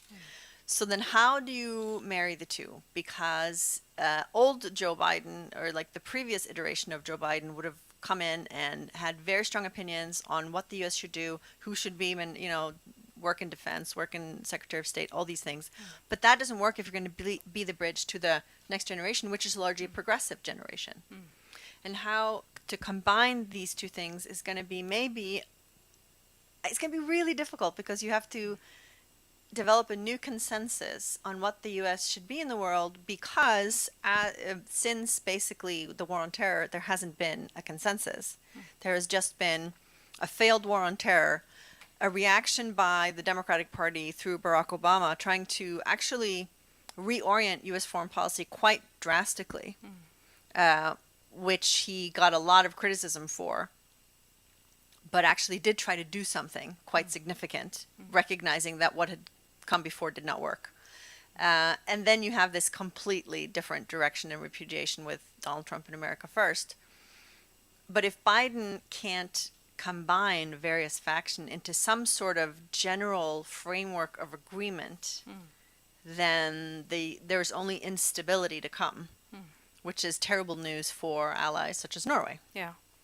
Should comment to that? Yeah, first of all, I don't think Biden can send young Americans to a new war in the next 4 years. I just don't think it's possible, unless someone directly attacks American soil.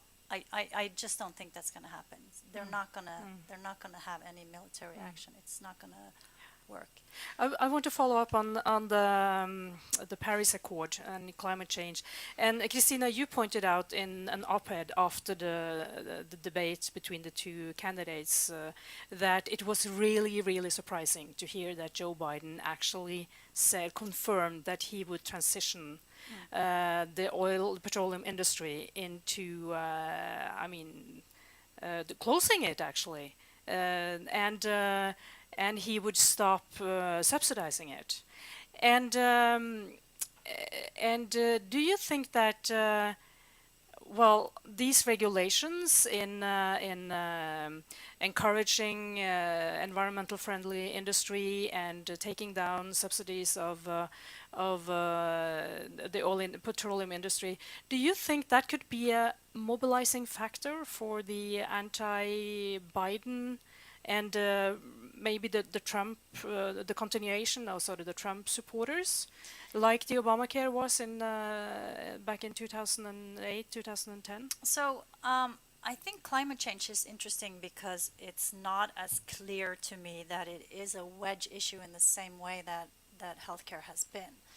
And one of the reasons for that is I think that there is a generational gap where younger people are more inclined, even if they're super conservative when it comes to guns and all these other things, they are more inclined to believe climate change is real and man-driven and so forth.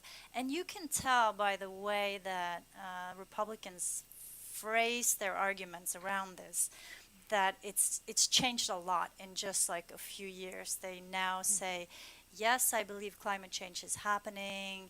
We're not sure if it's man-made or not, blah, blah, blah. So they have and they also say, well, Trump says windmills cause cancer, but he also says it's great, right?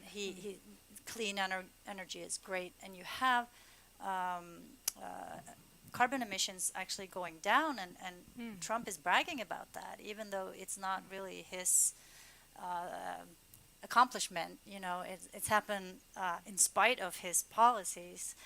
But I think that the way I judge it from how Republicans talk about this, it's not an issue that is likely to drive more voters to the Republicans if they go all out, But could it mobilize? anti-climate But could change. it mobilize the militias that you talked about? I don't see it. It depends on how far they go, right? If they start to, I mean, people talk about, oh, they're gonna ban cows, and they're gonna ban meat, and you can't, drive a car anymore, and da da da da. But if they keep it sort of moderate, and they can show that there's an economic upside to it, which was a big, Obama's big pitch in '08 was really green jobs. I mean, I guess nobody remembers that now, but that was his big pitch in '08. It was too early, maybe, and you had an economic crisis that made it really hard to focus on climate change. But I don't see that unless they go in and say, if they attack, meat or something that's very cultural and very identity driven, then it might be an issue. But if they're smart about it, I don't think it's going to be a wedge issue like that. Comment to that? Well, Sigrid? this is why I think Joe Biden is a much better bet for the Democrats than a Bernie Sanders would have been, because or an Elizabeth Warren, because if anyone can sell Americans on a sort of Green New Deal, jobs, whatever kind of thing, it is going to be much easier coming from a Joe Biden than from a Bernie Sanders or an Elizabeth Warren. So this is really their chance. The least scary, least objectionable, most vanilla candidate you can possibly imagine is the answer to this moment, and he is the perfect messenger for any kind of grand scheme like this. Interesting. I want to bring in a question from Johanna, who has written in a question, because when talking about healthcare as a motivating force and polarizing force, the question is: could the severity of COVID-19 in the U.S. change the minds of those previously anti-government healthcare in any form? Or is anti-government sentiment too strong? That's a very interesting question. Sigrid, what do you think about that? I am not sure. I think if anything is going to change people's minds about public health care, it might be a situation like this. But I haven't seen numbers. They may exist, but I haven't seen them. So it's very hard to say. But to follow up on that, because one of your points that you're making is that for the GOP, the grand old party, the Republican Party, to change and to mobilize new voters, they have to stop supporting the rich. But there is this striking thing about the electorate of the Republican Party, that a lot of them is voting against their own economic interest and against their own health interest, because many of them benefit from the health care that Obama introduced, and many of them do not benefit from the tax cuts of Trump. So why do they still vote Republican? I think there are a number of issues at play. One of them is that even though they are voting against maybe their own direct economic interest, they may subscribe to the theories of trickle-down economics, and if businesses do well, then they will themselves do well in the longer term. And then there's the sort of the cliched sort of theory of why Americans vote against their own economic interests, which is that everybody's planning for the day that they will inevitably be rich, which is a sort of an easy answer, but there's also some truth to it, I think. But there is also a strong mobilization among those voters who are anti-abortion, who are pro-gun, and you looked into this, Christina, which is sort of overshadowing their economic interests. Is that right? Yeah, I just want to. There's a kind of a famous moment from the uproar against Obamacare where a retiree stood up and when they had these town halls to try to explain to people what it was, and a retiree stood up and he said, "Keep your government hands off my Medicare." It's a government program. And Medicare is a government program, right? So there was a study done a couple of years ago where people were asked whether they liked the Affordable Care Act and then whether they liked Obamacare. And so a lot more people liked the Affordable Care Act than Obamacare. Yeah. It's the It's same the same thing. Yeah. And a third little anecdote, I was in the Villages, which is this community in Florida where there's like 70,000 people all over the age of 65. And Trump was just there yesterday, actually. And I was in a house with 4 retirees. They were all on Medicare. And they all wanted to close it down. They were Tea Party people, and they were like, we don't want the government to do anything. They should get out of our lives. They should not close down all the government programs. And I said, well, what are you going to do because you're on Social Security and Medicare? And they had no answer. So that's the reality. It's not necessarily logical. It's about culture and it's about identity. But it's also not necessarily ignorance that leads them there. It's they believe, Social Security and Medicare are entitlements. It's things that they've paid into, so they believe that they are just getting their own money back from the government, even though that's a misunderstanding of how this works. That's what a lot of them think, that they should shut it down and just pay me the money back because they're my money. And right? it's interesting that the first anti-government movement in the 60s came as a reaction to Medicare. When Lyndon Johnson introduced Medicare as part of his Great Society, Barry Goldwater and Ronald Reagan started sort of the anti-government movement from that point. And it's where America sort of is at a crossroads and where they choose to go in a different direction than what European countries did, and chose to limit the welfare state and to build a different society than what we have done. So for the past 50 years, Scandinavian countries in particular, right, has built a welfare state for everybody, while America has built a completely different society. And that's important to understand. So when Bernie Sanders and Elizabeth Warren talks about wanting a Scandinavian-style social democracy, we spent 50 years doing that, right? They want to do it in 4 years. But Bernie Sanders had a really fun video after Trump was released from Walter Reed Hospital, and boasting about and really honoring them for the treatment he had gotten, and Bernie Sanders reminding him that, well, it's a public hospital paid by taxpayers' money, Right. so no private companies involved here. So that's an interesting. Hilde, you wanted to make a point. Yeah, because it is really important to remember and emphasize this sort of anti-statism in American political history that Christina has laid out. But it's also important to recognize the extent to which this interacts with race, because the Tea Party movement was not necessarily against healthcare or government programs. It was against healthcare and government programs for non-deserving Americans or non-real Americans, which is a definition that often overlaps with minority Americans.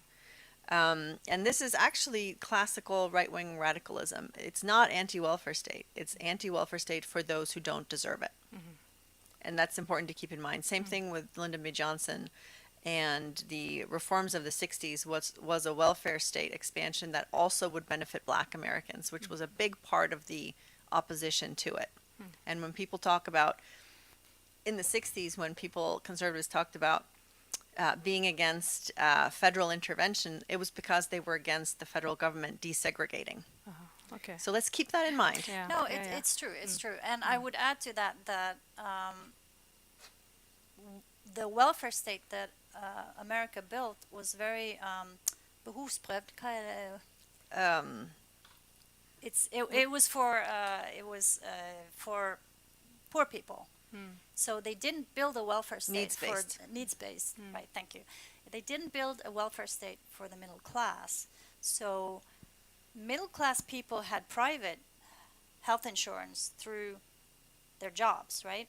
So what Americans know today is that good health insurance comes from a private company if you're middle class. And if you have government health care, then you're either old or you're poor. So, Undeserving. You didn't work hard enough. That's why you're poor. right. And this is kind of an argument that we can hear also in Scandinavia, that those who never pay taxes and those who never really contribute, they don't deserve to have anything back. So there is one question here that comes from Emil Klashaugen. This is probably for you, Sigrid. Will the shift to the left in the Democratic Party keep expanding in the years to come? Can we see AOC 2032, for instance? What a slogan.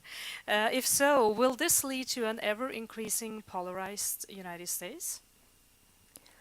I do think polarization is inevitable. I think further polarization is the way it's going to go.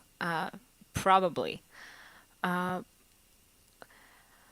Whether the progressive movement is going to keep expanding indefinitely, I doubt it. At some point, they're going to hit a roof. It's not like every young person is a progressive. But I think certainly there's a possibility that that AOC is going to be sort of the heir to the Sanders movement. And when she's old enough to run for president, which I think isn't next cycle, but the one after that, she might. That's certainly possible. But I think progressive ideas have a tendency to sort of leak out into the mainstream of the Democratic Party over time. So while the Democratic Party as a whole might not be overtaken by the progressive movement, I think the entire party does shift to the left sort of over time. But I don't know enough about sort of political science to know whether that's like cyclical or... Depends if you think people get more conservative as they get older. Yeah, yeah. Because the Generation Z, which is people born from 96 and forward, this is really the first election they can vote in.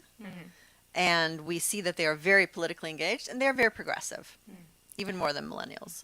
The question is, will they stay that way or will they get old and boring and conservative? Yeah, but we do see internationally also a trend that inequality, economic inequality, is more addressed now. The UN Secretary General Antonio Guterres gave a really strong speech on this point last July, and he doesn't necessarily give strong speeches, but he said that we live in the era of inequality and we have to do something about it.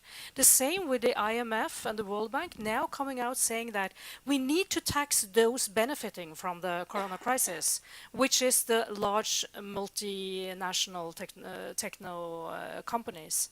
They need to be taxed. They need to contribute and share their benefit from this crisis with the rest of us and with people who are now being forced into poverty.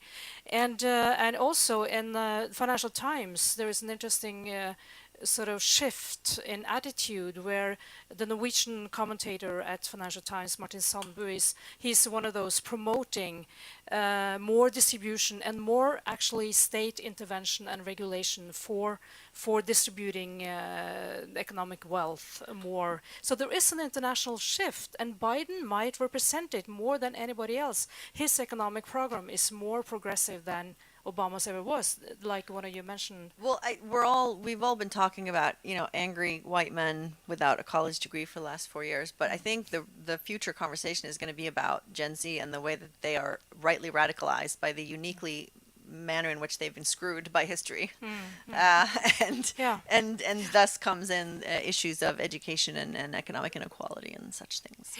Okay. And there is another issue, which is we talk about Biden, but Kamala Harris could be the next president even Yeah. before 4 years have passed, right? And Kamala Harris represents a very interesting trend in the Democratic Party that's not really the same as Sanders or AOC or even Warren represents, because she represents a sort of new California powerhouse Democratic movement, which is she has deep ties to big tech in Silicon Valley, and their ideas are sort of hard to grasp, but there's also this idea, for instance, paying people, borgarlön, Yeah. paying people Citizens wage, which is a way for them to make up for the damage they have done, I guess. Universal basic income. Yeah. Yeah. So she might represent a sort of third way for the Democratic Party that will not be as Scary. Yeah. or far left, but will take it in a different direction, and she has a lot of power Yeah. at her back. Interesting. Economic power. There's a lot of questions coming in here, so I'm just going through the list here. One interesting question. There is an incredibly large focus on the negatives of Trump and the GOP, especially in Europe. What positives do you see in his policies? Sigrid? I'm glad you let me go first because I'm pretty sure I only have the one. Well, whether it's his erratic approach to foreign policy isn't necessarily very productive, sort of big picture, but it has been during his term that European countries have started contributing or spending more money on defense, thus coming closer to honoring their sort of NATO commitments. And whether that's because he scares the hell out of them or for some other reason, they did it. So Yeah. And he's been tough on China, and that's long overdue, maybe. Yeah. But the thing is that I am not willing to trade certain policy changes for an overarching sort of madman strategy. And I'm not sure that I am fascinated by people who argue that morals and values are important, but have no problem with racism and religious intolerance and misogyny for certain policy victories. So you have to, because you have to take them together, and you can't just choose a little tax cut and forget about everything else. When you take the whole package together, I think it is overwhelmingly negative and immoral and indefensible. You're thinking about somebody special like Mitch McConnell and Lindsey Graham and other Republicans in Pretty Congress? much any Republican, really, in the last 4 years. What are the prospects for sort of? There is also a question here. I can't find it right now, but I saw it for sort of the moderates, sensible Republicans coming back. I mean, many of them have quit. They are still out there, and could they come back and regain power in the Republican Party? I think moderate Republicans in a traditional sense have been a dying species for probably 12 years now. I mean, they're really at sort of the end of Barack Obama's term, there weren't that many moderate Republicans left. They'd been sort of radicalized by an agenda that was sort of verbalized by Mitch McConnell as being, our goal is to make sure that Barack Obama does not have a second term. And that was sort of, that's been sort of emblematic of the National Republican Party for a long time. So Yeah, even John McCain said that. I remember reading in a book, he was quoted in a book saying that, well, we're actually for it, but we can't vote for it because that would give a victory for Obama.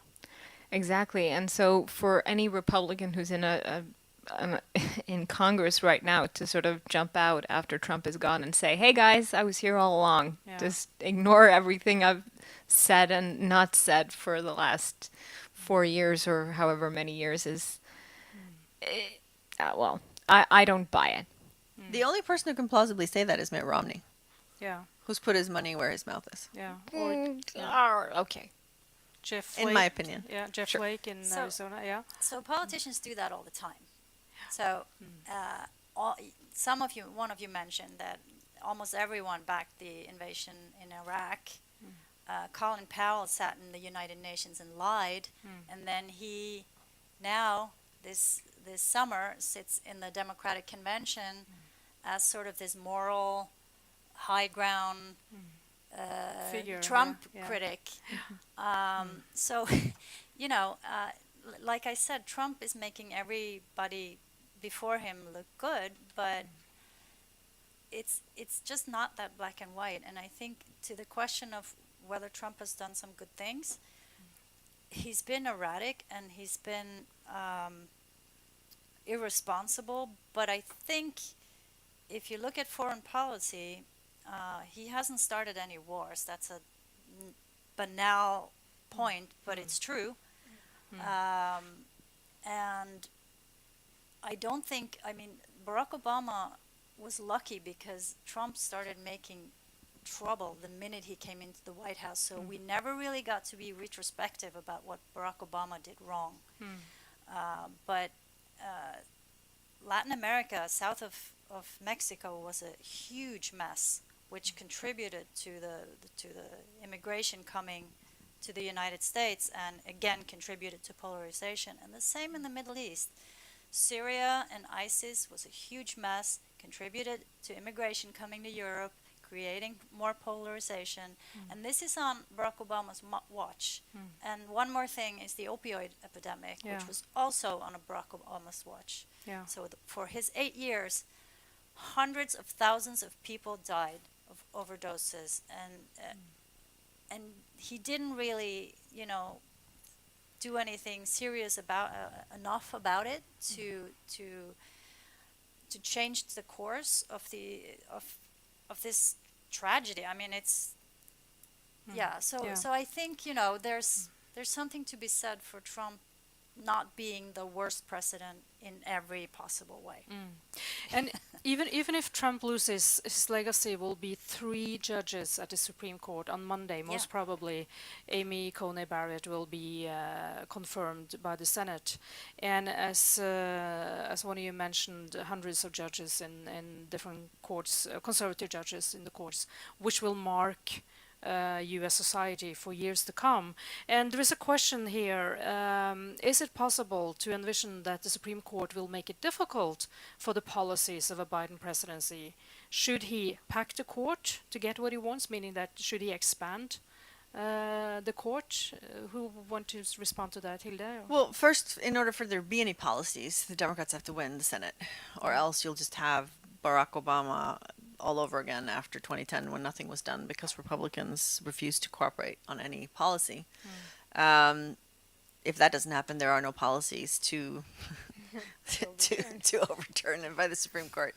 But yeah, the Supreme Court can certainly, and it has famously in the New Deal era also, when Franklin Roosevelt came in 1933 and had a huge public and popular mandate to enact a big legislative agenda, and in 36 won re-election with an even bigger coalition, even more support for his policies. The Supreme Court kept overturning and really frustrating the New Deal agenda, which is when FDR decided he wanted to try to pack the court, because this isn't something that the Constitution decides. Congress can decide on the number of justices. So if Congress wants to increase the number of justices, they can. Famously, FDR threatened to do that, and then all of a sudden the Supreme Court justice started voting in line with the New Deal. So it was the switch in time that saved the 9. Okay, interesting. But so in order for this to happen, the Democrats have to take the Senate so that they can pass legislation that changes the number of the Supreme Court. Sigrid? I think I'm not sure that he should necessarily commit to packing the court. I think that's it's for someone smarter than me to say. What I think he or any future administration should look into is reforming the court, so it's not a sort of apocalyptical. Apocalyptic. Thank you. I couldn't figure out where I was going wrong. There's not an apocalyptical scenario every time there's a vacancy on the court. Pete Buttigieg, who was a Democratic candidate, suggested.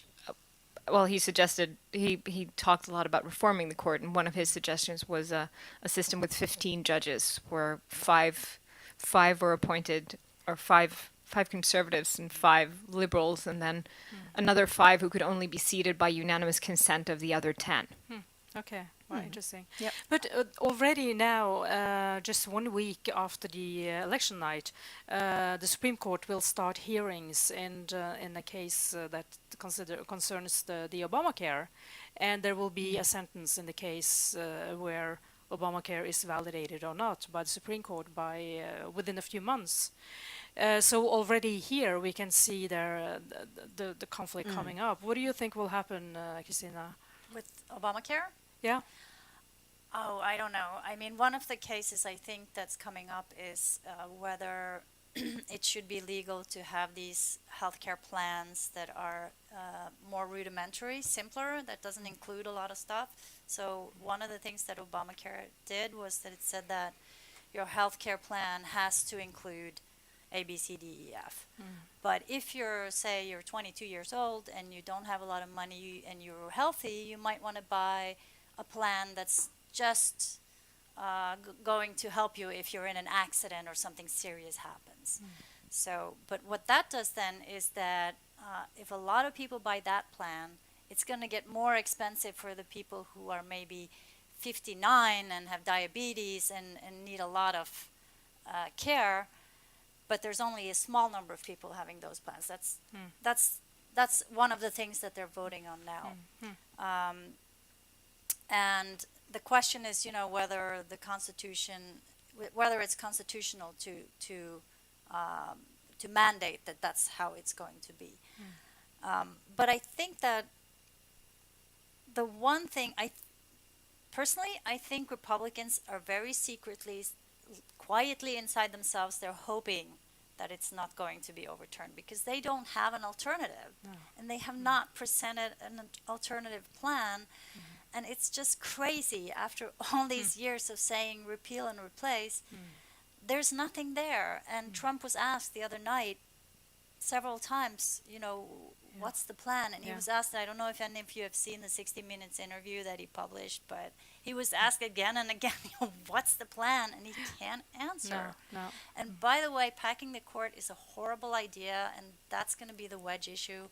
The one you asked about climate change, that's going to be an issue that's going to be very, very motivating to those far-right militia group types. Well, we are getting close to the end. There are still many, many questions here. One from an anonymous person is, how large... Is it QAnon or just anon? I'm just... We'll answer anyway. Yeah. How large is the role of social media in determining the outcome of this election? Maybe that's not rocket science, but what do you think, Hilde? Oh my God, that's an unanswerable question. Yeah. But in 2016, social media was important, not least because it was a venue for foreign powers to try to intervene in the election, which we're seeing they're trying to do again. Actually, there was a press conference on that, and we see that Facebook and Twitter are trying different strategies for how to deal with disinformation and all these different things. But it's sort of it's so huge and amorphous, so it's important, but you don't know exactly how. But I'm actually really, really curious in a couple of months when we'll be able to look back, when we know the result and we know what happened, to sort of be able to trace all these different things that we can't really see right now. For instance, the fact that a lot of the Biden campaign is digital, not door to door. So they are trying to use all these social platforms, right? Because they can't go door to door because of COVID. But is it actually having an effect? Are they reaching the people they need to reach? Like, I don't have any answers. I think it's a great question because I have a lot of questions about this. And I think we have to wait a few months before we actually know how it all shook out. Yeah, yeah, and this is going to be a very interesting election to actually measure study, the yeah. effects of the social media. Well, I think we can have one more question, William. Is there, or are we winding up? I think one more. If voting for, somebody saying, Wall Street Democrats does not protect working class economic interests. I didn't quite get that question. Can you say again? If voting for Wall Street Democrats does not protect working class economic interests, with a question mark, what I'll rather rephrase it. Is Wall Street dominating the Democratic Party's Right. economy? Because like what we saw, many were disappointed by Obama. He brought in big shots from Wall Street to run his economy. Has that changed now with Biden? Not necessarily. Joe Biden is a sort of old school Democrat, and the Democratic Party does have strong ties. That was one of the strikes against Hillary Clinton, yeah. was she had very close ties to Wall Street, and I think Joe Biden also does. And that's one of the issues that progressives take exception to, is this. And this is sort of part of the genesis of the idea that both parties are the same, right? Because they're both beholden to sort of Wall Street economic interests. But I think Joe Biden there's a very strong progressive wing in Joe Biden's party who's going to do their level best to keep him in line, I think. And he's not an Ivy League student, which also works to his benefit, apparently, among some voters. He represents Delaware, which is a tax haven. Yeah, that's He true. does. He You does. know, it's That's true, yeah. And still manages to project kind of a folksy image that I think people respond to. Yeah. I have seen now that American media have started questioning themselves, are we too uncritical towards Biden? Because there is so much to say about Donald Trump, so they sort of miss out the negative points, like you're pointing out about Joe Biden. But we'll see. If he wins, it will probably come. I think we have to stop on that note. Thank you so much for this wonderful panel. We could have gone on for hours. Days. For days, yeah. thank you.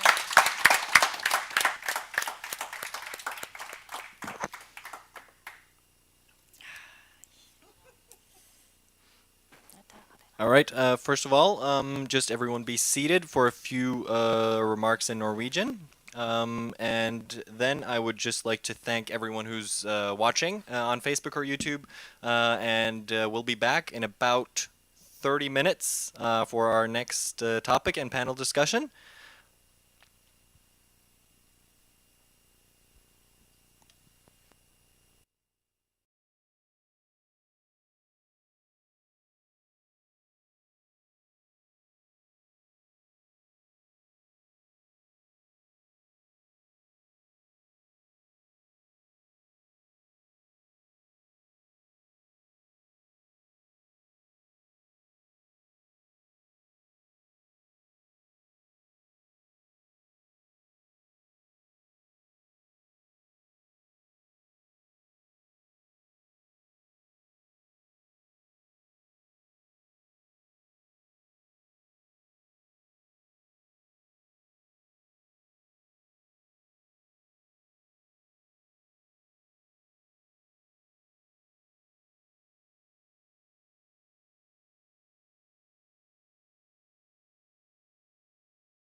Okay, I hope you all had a nice break and are now ready to move on from the US to the Arctic region.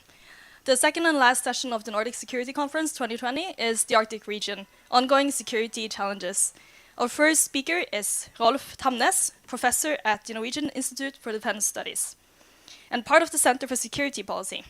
He was director of IFS from 1996 to 2012 and head of the International Research Program, Geopolitics in the High North, from 2008 to 2012. Tamnes is currently head of the research program, Norwegian Security Policy in Strategic Perspective. Among his fields of interest are Norwegian defense, foreign and security policy, the Barents region, resource policy, defense planning, and Nordic countries. Welcome to the floor.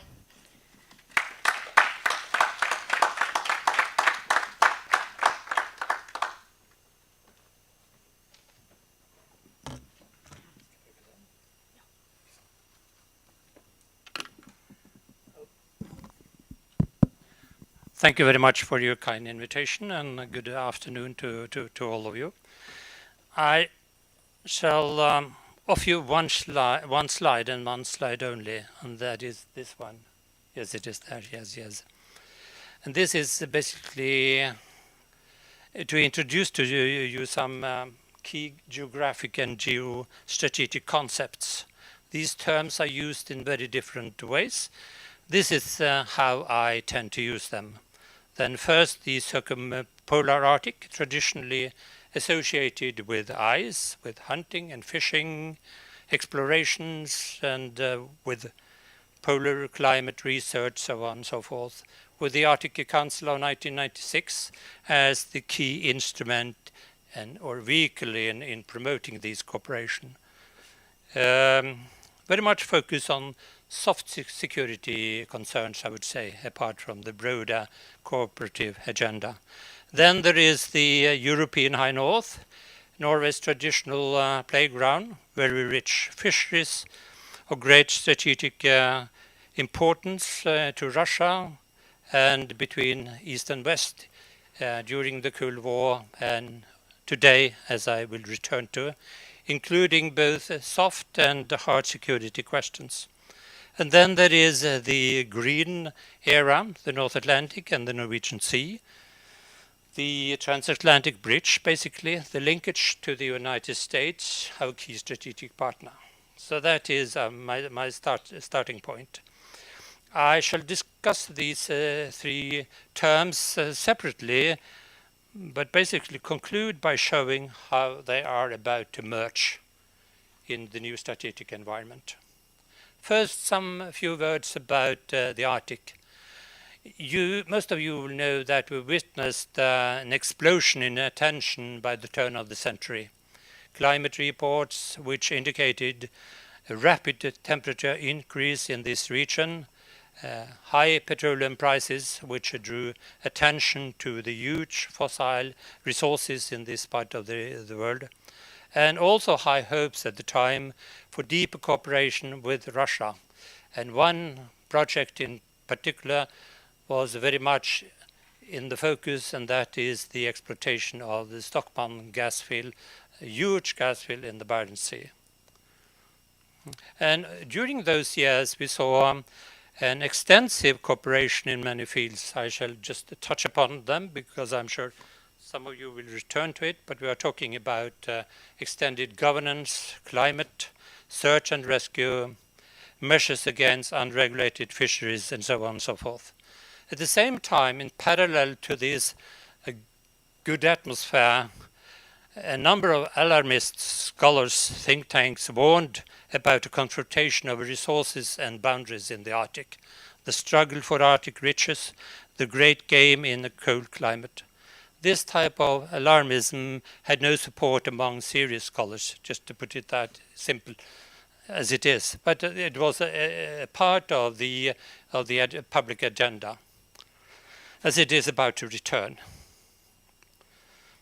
In any case, much of this attention related to the Arctic lost some of its momentum after some years, when we pass 2010 beyond, and until it is about to resurface today.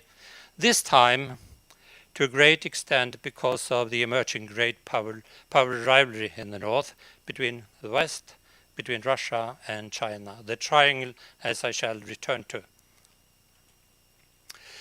So that is some of the developments, just to mention this as an introduction. But at the same time, one should be in a position and able to look beyond all those fluctuations and try to grasp the long lines in the North. And I would argue that in the next 40 years, the Arctic will undergo a rather fundamental transformation, and there are 4 driving forces in particular I want to draw attention to. The first one is, of course, I think I had a little accident here. Yes, you can make it.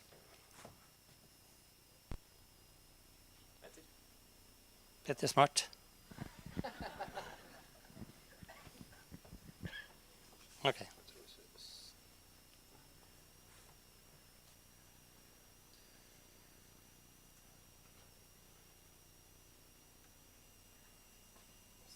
Okay. 4 driving forces. The first one is, of course, global warming and ice melting, making the Arctic more attractive for transportation purposes and also for exploiting the huge resources in the North. And it might have a number of implications. Just to mention one, to touch upon one of them from a military strategic perspective.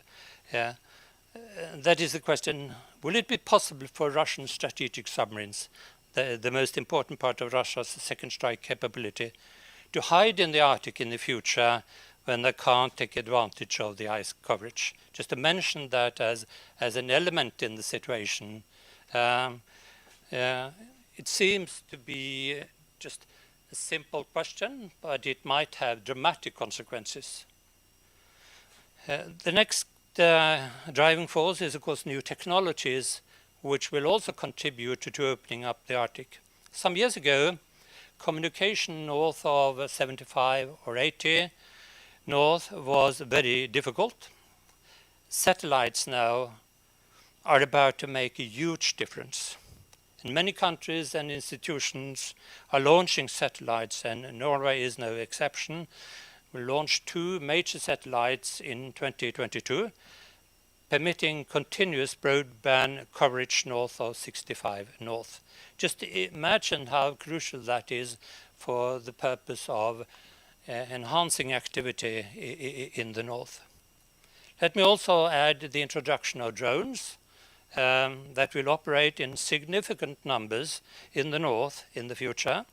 Just to illustrate what I'm talking about, they might cover the exit of the Kola Fjord and the Russian military bases, and that might have rather dramatic consequences when it comes to controlling the Soviet or the Russian military activities in the north. The third factor, driving force, is of course economy. The Arctic has a commercial passage of increasing importance between 3 continents. Not that this part of the world will be the most important part of the commercial activity in a global perspective, but we will see an increase related to transportation, the huge mineral and energy resources from Russia, from Greenland, from North America to key international markets. That being said, I'm in doubt as to what might be the future of the exploitation of oil and gas resources in the Arctic. Yes, Novatek, the Russian company, private company in principle, launched a huge LNG project in the Yamal Peninsula in 2017. It's a big one, 4 times the size of Snow White, the Norwegian. And a new LNG field in the Gudang Peninsula to the east will be even bigger.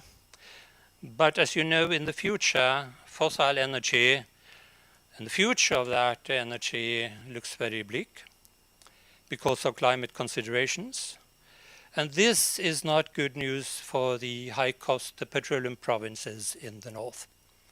So, well, oil and gas will no doubt be an important part of the regional economies in the north, but hardly in a global perspective. So my fourth driving factor I want to touch upon is, of course, then geostrategy, in addition then to climate change, to technology and economy. And that's basically what I'm going to talk about. While the Arctic played a significant role in the, at least the latter part of the Cold War, it receded into the background, as you know, from around 1990 until today, and the new great power rivalry centered around the triangle, as I touched upon. I shall return to that triangle, but just point out as today and in the nearest future, the tension is in the north is basically between Russia and the West, with the European high north as the key battlefield. That brings us to the red circle. The north is important to Russia for economic and military strategic reasons, as you know, for operations against North America, into the North Atlantic and towards Northern Europe. It's also very important for them for defensive purposes against external threats. I shall not go into all those aspects, just to mention to you that Russia will become very vulnerable when the ice disappears more or less, and the long Arctic coastline will be exposed to all sorts of threats and risks. Think about that long coastline, how vulnerable the country will become in that situation. While Russia's economy has obvious weaknesses, as you know, Russia has since 2007 rebuilt a significant military force in selected fields in the north. I shall not touch upon all aspects of them, just mention perhaps the most interesting one. And the first one I would draw attention to is the new strategic nuclear submarine, the Barai class, which eventually will replace the Delta class, and then a multi-purpose attack submarine, the so-called Severodvinsk class, against both air and land target and sea targets. It's very silent and thus very difficult to detect seen from a Western perspective. So many point to the simple fact that Russia has failed in building major surface vessels, and that's correct. But you shouldn't focus that much on platforms. The key question here is that they have many smaller and medium-sized boats which are being armed with a great number of missiles with high precision and range. So look at the effect, not at the number of platforms. Just to mention two of those capabilities, the Kalibr cruise missiles and the new Zircon hypersonic missile, which was tested in the Barents Sea a couple of weeks ago. So Russia has come a very long way in establishing what we call A2AD defense, that is anti-access bubbles along its borders, making it very difficult for the West to approach Russia. And of course, in addition to those traditional capabilities, Russia has a huge array of clandestine weapons that is make it possible to destroy infrastructure on land, at the seabed, and of course carry out cyber attacks, as we saw against the Norwegian Parliament, and similar ways in a great number of countries, as you know. I would also draw attention to Russia's effort in building a rather efficient command system in the north since 2014. Slim, actually, but very, very effective. Let me mention in particular what they call the Joint Strategic Command North, OSK7, as they call it, which was established in 2014, with the Northern Fleet as its main resource, and which has the responsibility for operations in the Arctic and down into the North Atlantic, OSK SEVA. And next year, the North will become the 5th military district in Russia, and this will support then the OSK SEVA, K7 with forces and training. So just to look at the command structure, you grasp the importance of this region seen from a Russian perspective. We have seen the strength of Russian forces on 2 occasions in particular I want to mention to you. The first one is the exercise SEPAD 2017, when they sent significant reinforcements from the center to Kola at short notice. Rather impressive what they did at the time. And it came basically as a surprise to Norwegian authorities. The next exercise I want to mention is Ocean Shield 2019, a sudden pincer maritime operation into the Norwegian Sea from the Baltic Sea and the Barents Sea, signaling then that in a crisis of war it might be very difficult to bring reinforcements from the western Norway. This pincer operation. Again, it came as a surprise to Norwegian authorities. So my next question is then, how do NATO and the US respond to these challenges? Let me start by pointing out a simple observation. Without the United States, there is no NATO. And that brings me to the transatlantic linkage and to the green era, to the North Atlantic and the Norwegian Sea as the crucial era of operations in connection with the strategy also of and the strategic environment of the North. And I shall confine myself to basically to the US policy and strategy because we haven't that much time. This policy can be studied at 3 levels. The first one is, of course, at the personal level, and today's president is doing much harm. I won't spend more time on that. Then the second is the structural level, and of course notably the obvious priority of China and of Russia as a second concern. And in addition to that, the China dimension, and as part of this reorientation, the US Armed Forces will undergo a major conceptual change. We see it most clearly as of today in the US Marine Corps, which plans to fight the battle forward in the bubbles. Simply go into the bubbles and take the battle there. And I plan to do so by using many and smaller vessels employed with stealth technology and armed with precision guiding missiles. Quite another concept than what you see today when they have rotational forces in Norway. The Marine Corps will operate along the US Navy and go deep into the forward era. So this is how they will fight in Asia in the future, and this is how they will fight in the North as a consequence of the conceptual change.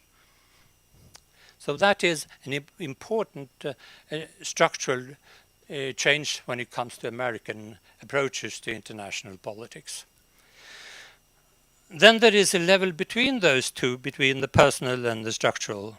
And where we have seen since 2014 a systematic rebuilding of collective defense in the alliance after many years of neglect. Don't let the noise from media distract you. There are many and important improvements that have taken place since 2014 here. Let me mention 3 steps or measures here. And the first one is new NATO defense plans. including one plan for Norway, Iceland, and the transatlantic bridge, basically the green era here. The first plan after 2014 appeared in 2017, and a new version of the plan is about to be approved by the Alliance this fall. And this is the baseline for thinking about defense and planning for operations in this era, the defense plan, an important plan which should be remembered when you talk about the transatlantic cooperation. The second factor I would mention is the new command structure to lead operations in crisis of war.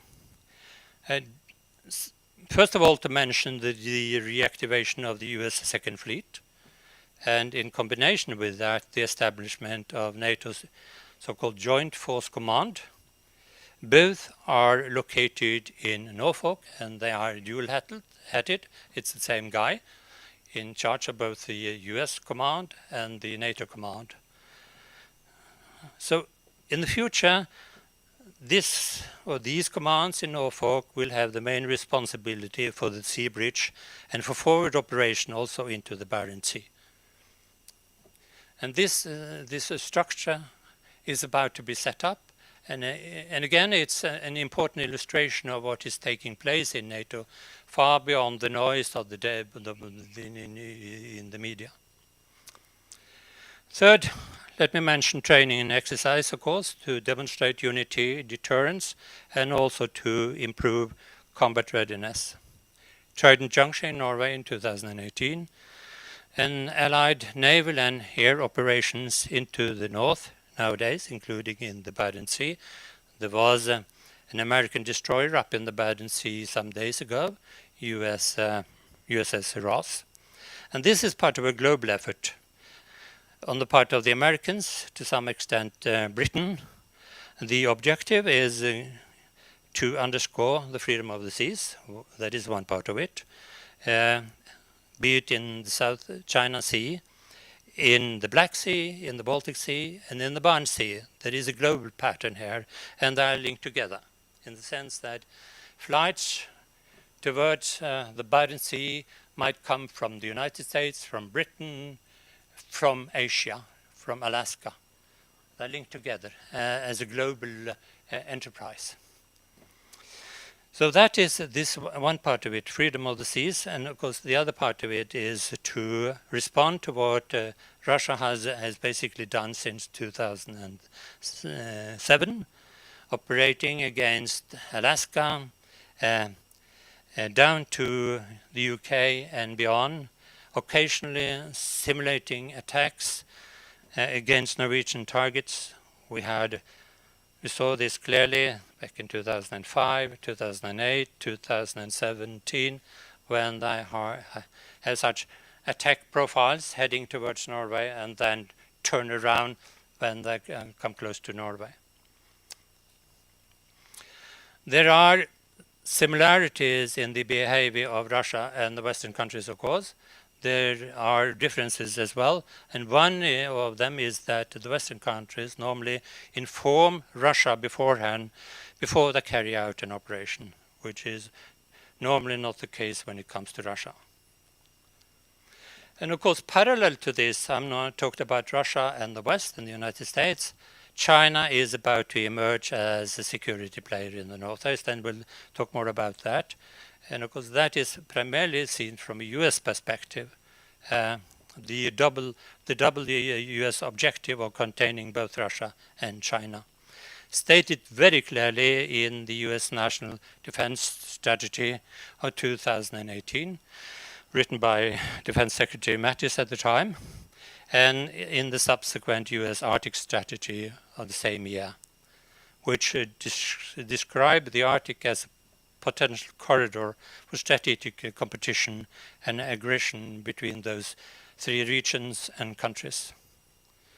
So one might ask, why this interest in China in the north? Well, it's of course first of all a reflection of the global rivalry, which also is reflected in the north. But we also see that China has ambitions and interests in this part of the world, which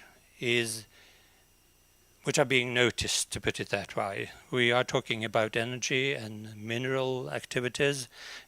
We are seeing it in their efforts to invest in critical infrastructure, including in space and satellite systems that might also have a dual purpose, both civil and military.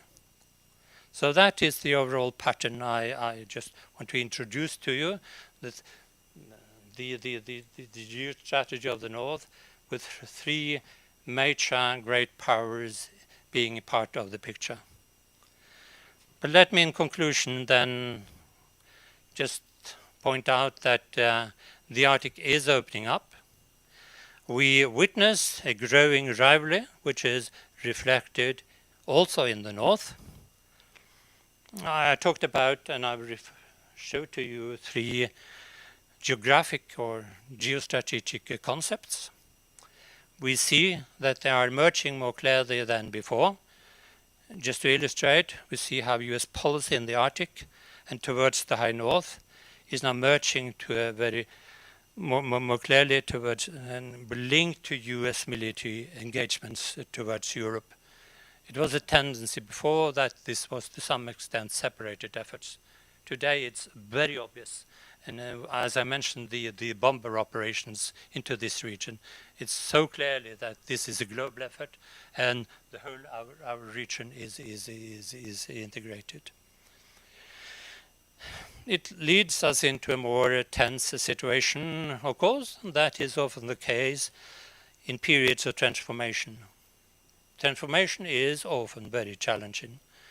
But I think we should have in mind that even during the Cold War and the most intense parts of the Cold War, in greater and smaller countries in the north, they cooperated pretty well in non-military field, in military fields, in about soft security, and also in avoiding escalation. Why? Of course, because it was in their interest to do so. And I will argue that this is still the case. Let me also add that a new democratic administration will give very high priority to climate and environmental issues in the north. They have said so, and there is no reason to doubt that.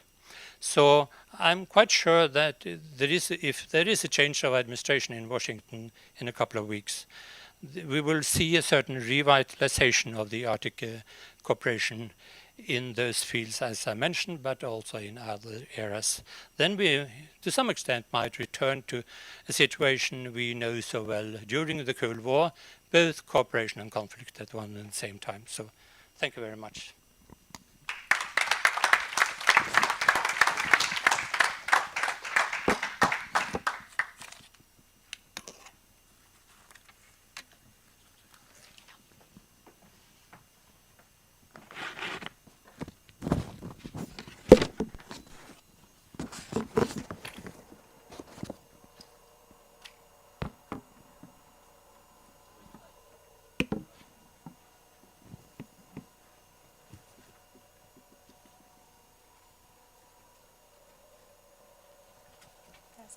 Det var meningen. Det var meningen. Yeah. Thank you very much, Rolf Tamnes. Our next speaker is Professor Øystein Tunsjø, at the head of the Asia program at the Norwegian Institute for Defense Studies at the Norwegian Defense University College. He also a PhD in International Relations from the University of Wales, Aberystwyth, 2006, and MSc from the London School of Economics, 2002, and an MA from Griffith University, Australia, 2000. Tunsjø was a visiting Fulbright scholar at Fairbanks Center for Chinese Studies, Harvard University, during the spring term of 2010. And I also heard that he stepped in yesterday, so thank you very much to Øystein, and the floor is yours.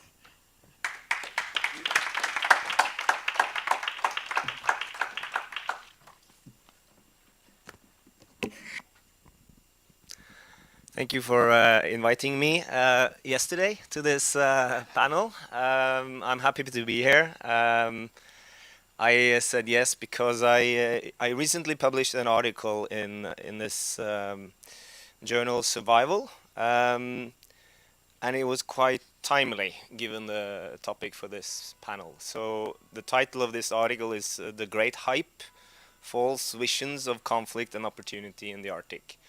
And basically what I will do is just to draw out some of the main points from this article and also try to connect my thoughts to what Rolf has been saying, and I'm going to try and do it shorter than 30 minutes so that we can catch up some time here. Basically, I'm making two core arguments in this article.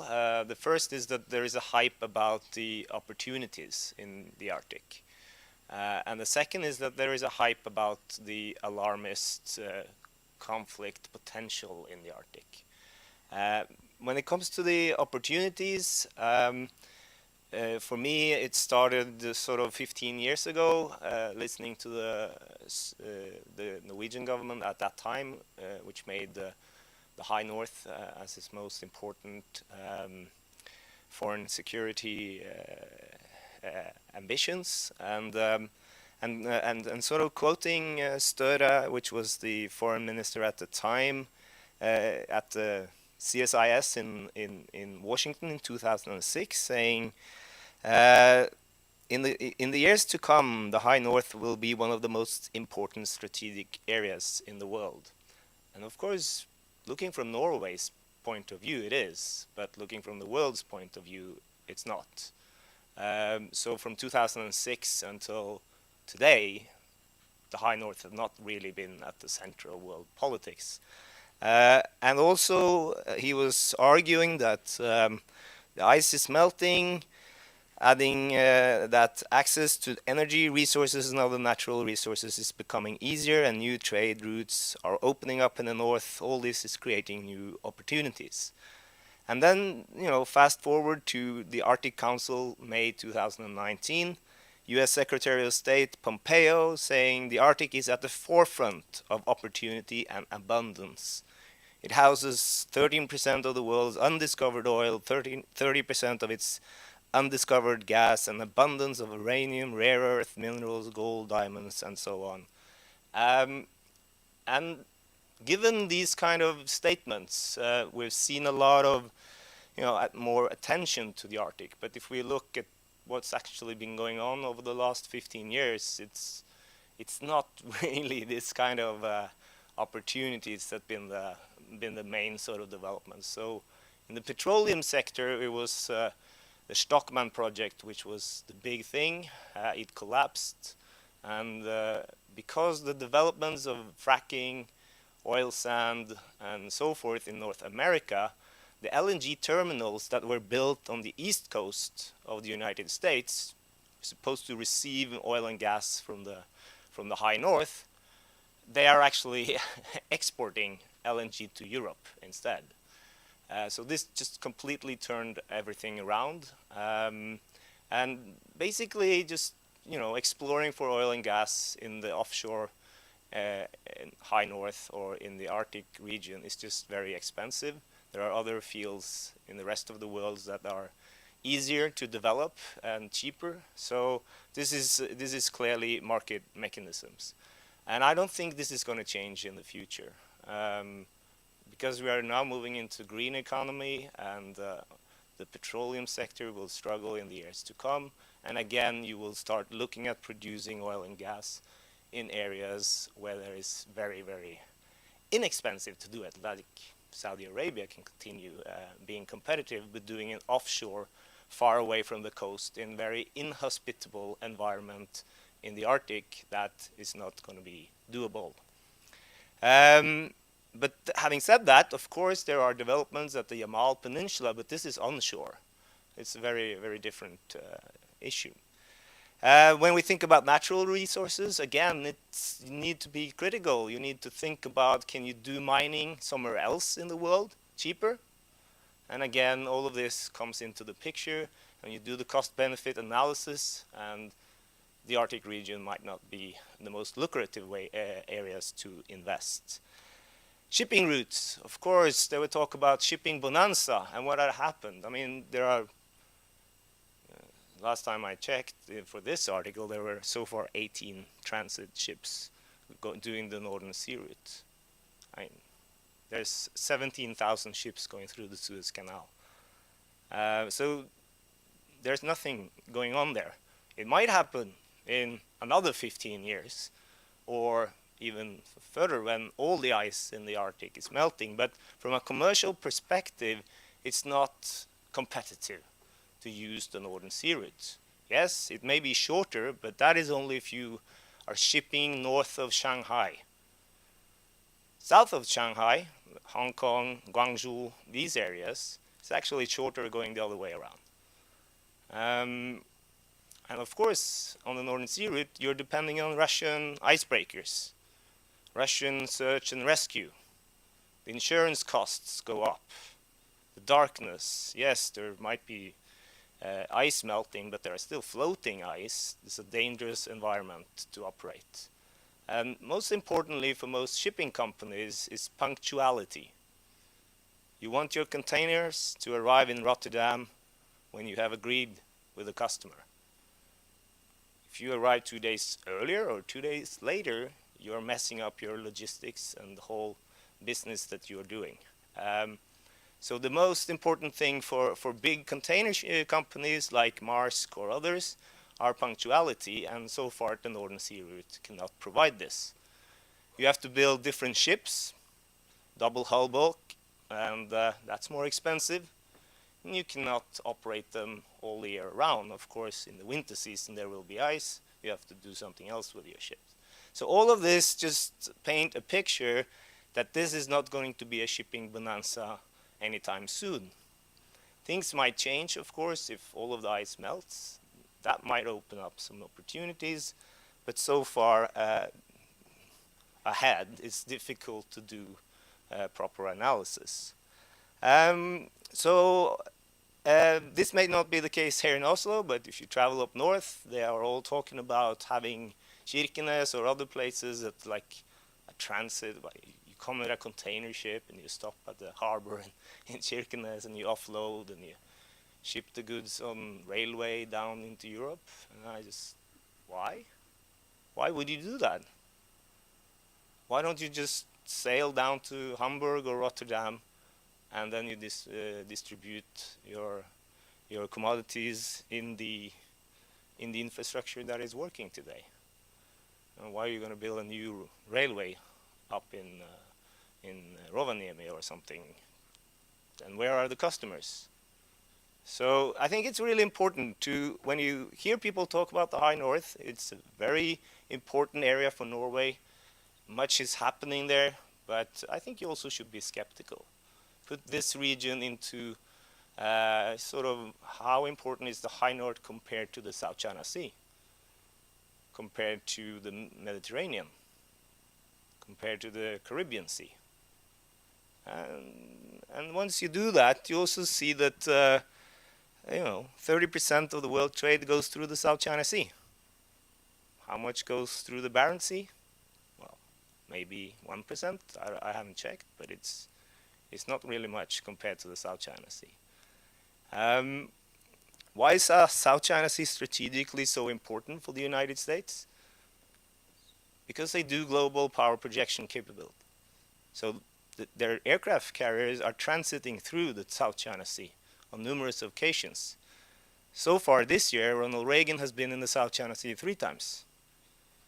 But they also use this to move forces from the Pacific into the Indian Ocean and from the Indian Ocean into the Pacific all the time, continuously. This is not directly how the US is using the Barents Sea or the High North. You're not transiting anywhere. But they are up there to, as Professor Thomas pointed out, to deter and to pay attention to the Russian Northern Fleet, of course. But it's a very different strategic significance for the United States when it comes to global power projection capability, these two oceans.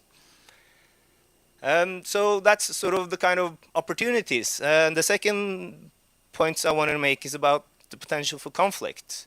And here we hear a lot about this. And again, I agree with Rolf, like these kind of alarmist scenarios are not really properly done by serious researchers. Uh, because talking about the scramble for resources or the new great game or that the Arctic Ocean will be the next South China Sea or the Arctic will be the next Middle East. I mean, these things are not based on sound analysis. There is no scramble for resources. All the coastal states in the Arctic agree on the law of the sea. They respect each other's economic zones, continental shelves, and so forth. There are very little room for conflicts over sovereignty issues or territorial issues. And of course, even states that are not part of the Arctic are abiding by the law of the sea. Even China has said, both in its Arctic strategy paper, that it respects the coastal states' economic zones, sovereignty, and so forth, and other actors. So there are very little room for this kind of scramble for resources and new great game.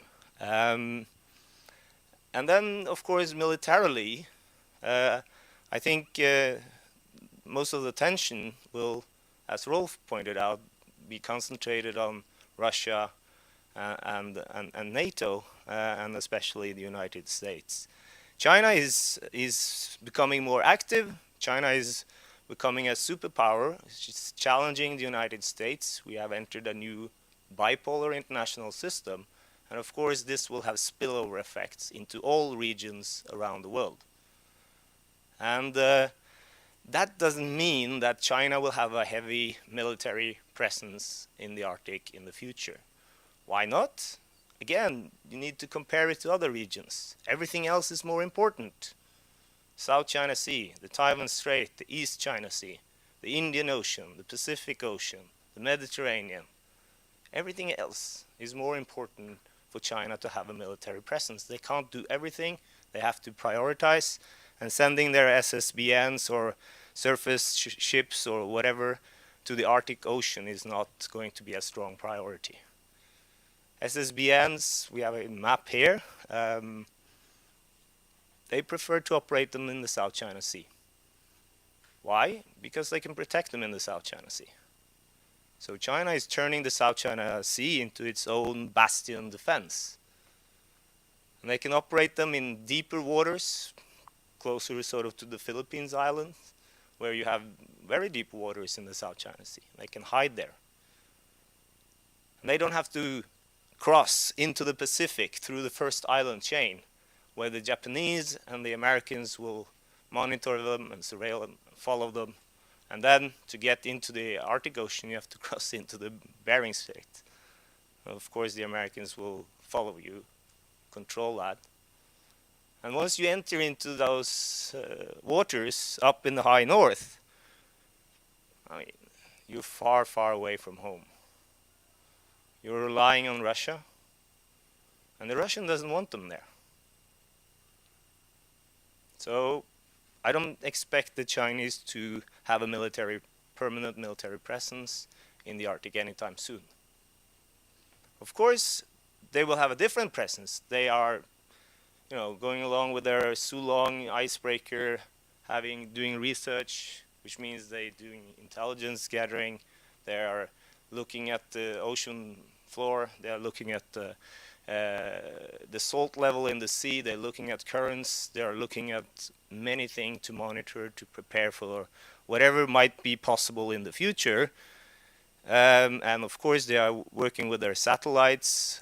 Everything they do it sort of dual use, civil-military fusion. But it doesn't mean that they are doing things that are very alarmist, that will create a war or a new conflict. This is normal for a superpower to do these things. The United States do it all the time. So we shouldn't be surprised. We can expect more of it.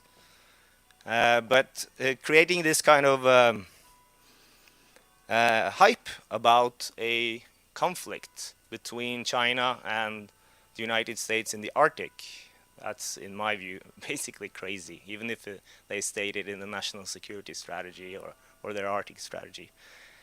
So the kind of rhetoric that is being used is not really helping us. I think finally, my final point is it's to look at this as a spillover effect, and I think what should concern us, and I think this could tie into what Rolf has been talking about, because these new NATO plans for the defense of the High North and Norway and Iceland and so forth are very important developments. But I think if we are thinking about China as a security concern, what we should be thinking of is a war in the Taiwan Strait. And I think that, I'm not going to say it happens next year, could, but sooner or later, I'm afraid we might see a direct military confrontation between the United States and China, either in the South China Sea or the Taiwan Strait. And when that day comes, I'm very interested to see how those plans to reinforce Europe will work. If Russia takes an opportunity and use that kind of conflict to do something in Eastern Europe, Black Sea area, Baltics, and so forth, it will be difficult for the United States to find those US Marines that are supposed to go into that A2AD bubble, both in East Asia and in Europe. So yes, we might have some plans in currently, but this can quickly be changed around if a war actually breaks out in East Asia.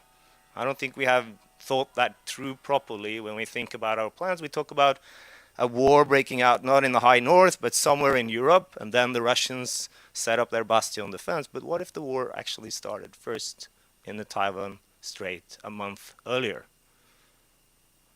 So I think that is a more sort of serious concern than the Chinese sailing their navy up into the Arctic Ocean and making any troubles for us. So I'll stop there, and hopefully we saved some time.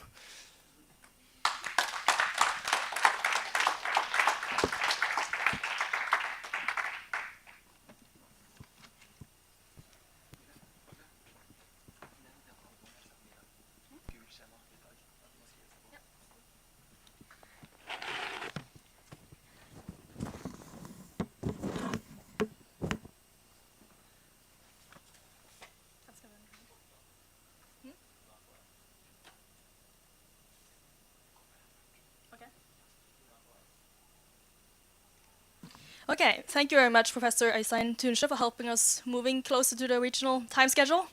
And a reminder to all of you, jeg kan si at jeg tar det på norsk, påminnelse til alle dere som skal på middagen. Hvis dere vil ha middag, så husk å fylle ut Google-skjemaet som skal være sendt ut til lokallagslederne.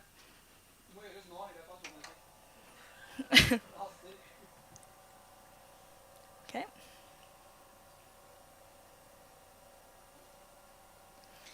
And a reminder to all of you having any questions.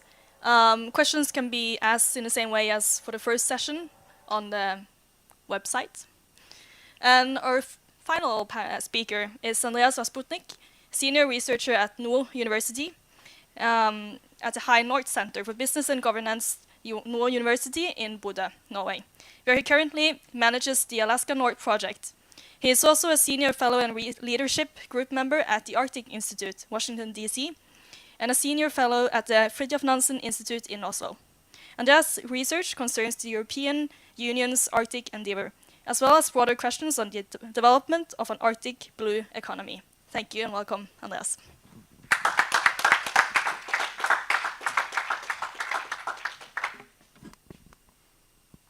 Tusen takk. Alrighty. Yeah, thanks for inviting.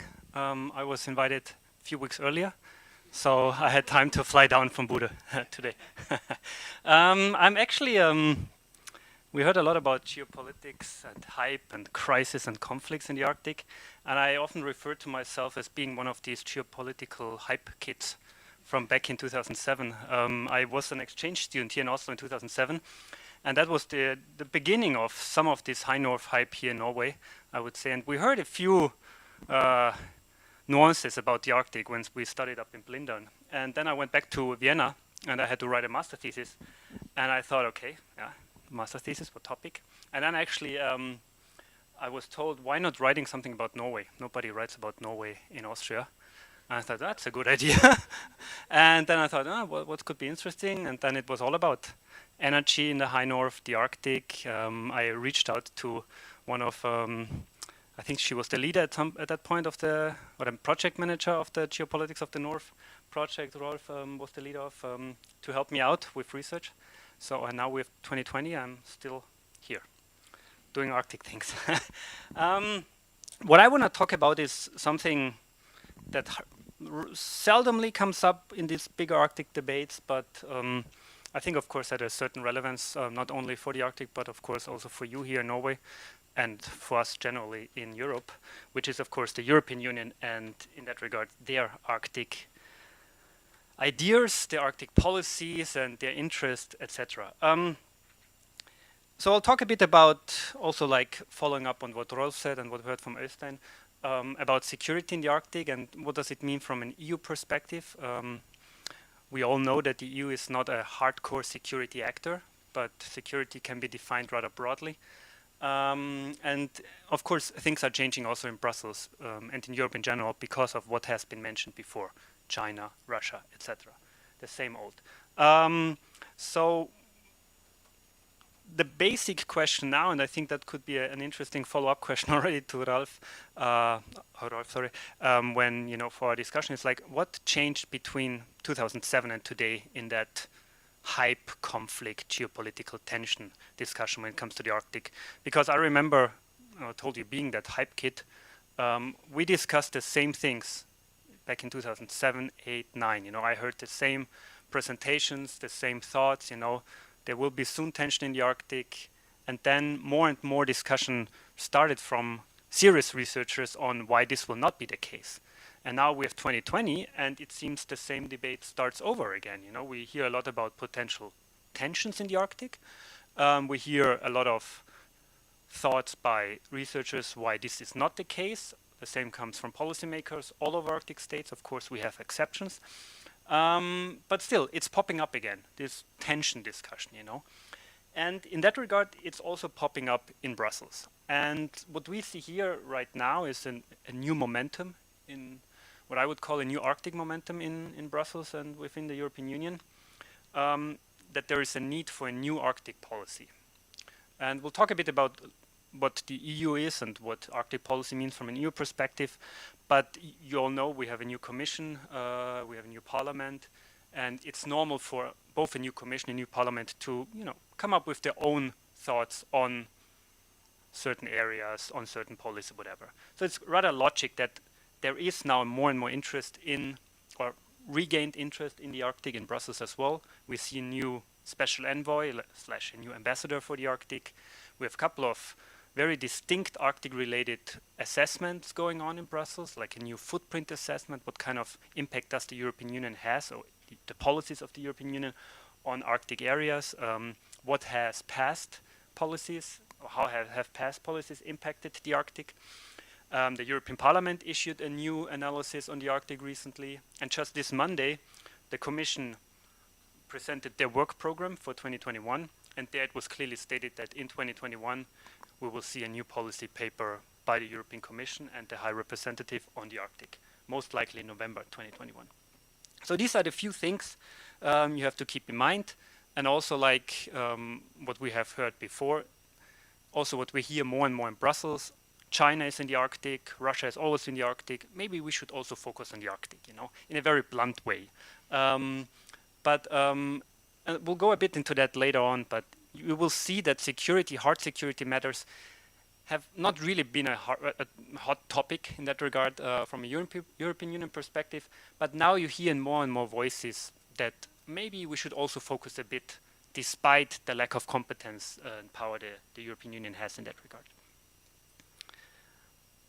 But before we do that, I want to look a bit back and just like highlight a few things which I think are interesting and necessary to kind of contemplate on when you look into the future from an EU Arctic perspective.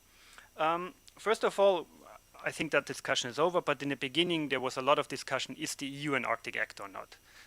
By now, I think we can clearly say the EU is an Arctic actor for many different reasons, basically because of geography. You have Sweden, Finland that are Arctic states. You have both you guys here and Iceland being closely connected to the European Union. When I'm, trying to be provocative as an Austrian, I would say Norway is like a semi-member, But you have a very functional presence, what I call like a lot of policies, supranational policies developed by the European Union have an impact in the Arctic.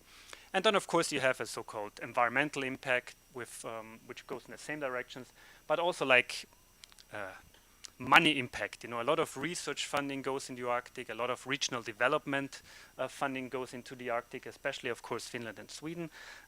So, based on all these aspects, you can clearly say, okay, the EU is an Arctic actor. We are over that discussion. What has happened since the very first EU Arctic paper, that was in 2008? You have seen by now 11 different policy documents issued by the various institutions in Brussels on the Arctic. One can clearly debate what's the most important one, but of course, if you know a bit about the structure of the EU, it's everything coming out from the European Commission, and recently, of course, the External Action Service. So in 2016, we had the last paper issued by these two, called the so-called joint communication. And what was in that joint communication, basically three themes: climate change, sustainable development in the European Arctic, and international cooperation in the Arctic. So these are, if you look back 10 years EU policy, Arctic policy, it has always been these three themes. And most likely we will see the same three themes with updated information also next year. So again, climate change, everything related to climate change research and how climate change affects the European Union. And of course, climate change in the Arctic. Sustainable development in the Arctic, that mainly refers to the Barents Sea region and Barents region as such. How can you develop the periphery, economically develop the periphery? And then, of course, the broader Arctic picture, everything concerning international cooperation. What I also want to add is that we have rather good knowledge when it comes to the Arctic in Brussels. And Newt knows that. He has done some early research on the EU. That was not the case in the beginning, that the Arctic was, again, maybe we see similar tendencies now. There was not much known about what the Arctic is, and we can debate why that is the case. But right now, the people working, especially in the External Action Service, but also in the Commission, on Arctic matters, they know a lot about the topic, and they know the sensitivities, they know the realities of the various states up there. So I think that's very important to highlight. Plus, also, we have seen the EU has committed to followed their commitments when it comes to Arctic issues. Horizon Europe, the research program, again, focusing very much on Arctic research needs. The Green Deal, you can always argue, is kind of like, climate change related. You can debate on how much it will make a difference. But there's a lot of, policies you can connect to Arctic issues, and you can argue, okay, they have followed up what they promised. However, and just briefly, what I would call, they have a massive brand image problem when it comes to the Arctic. Basically, internally, the Arctic is a niche policy in Brussels.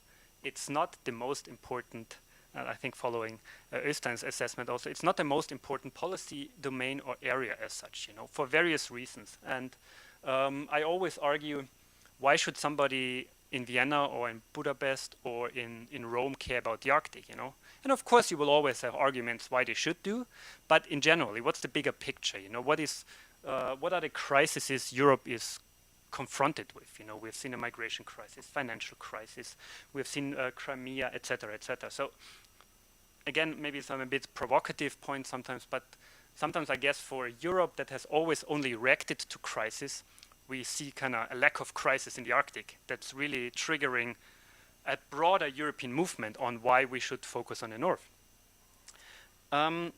Plus, I guess what you often hear about the Arctic maybe here in Oslo or somewhere else about the European Parliament wants to ban Arctic oil drilling, or you see a lot of polar bears and melting ice in Brussels. You know, so the problem is really from an EU perspective, how do you bring together the climate change aspect with the sustainable development aspect? Because both you argue that you are a fighter and you're combating, you're the global fighter against climate change, but on the other hand, as we see here in that area, you also have a periphery that you want to develop. You know, you want to sustainably develop parts of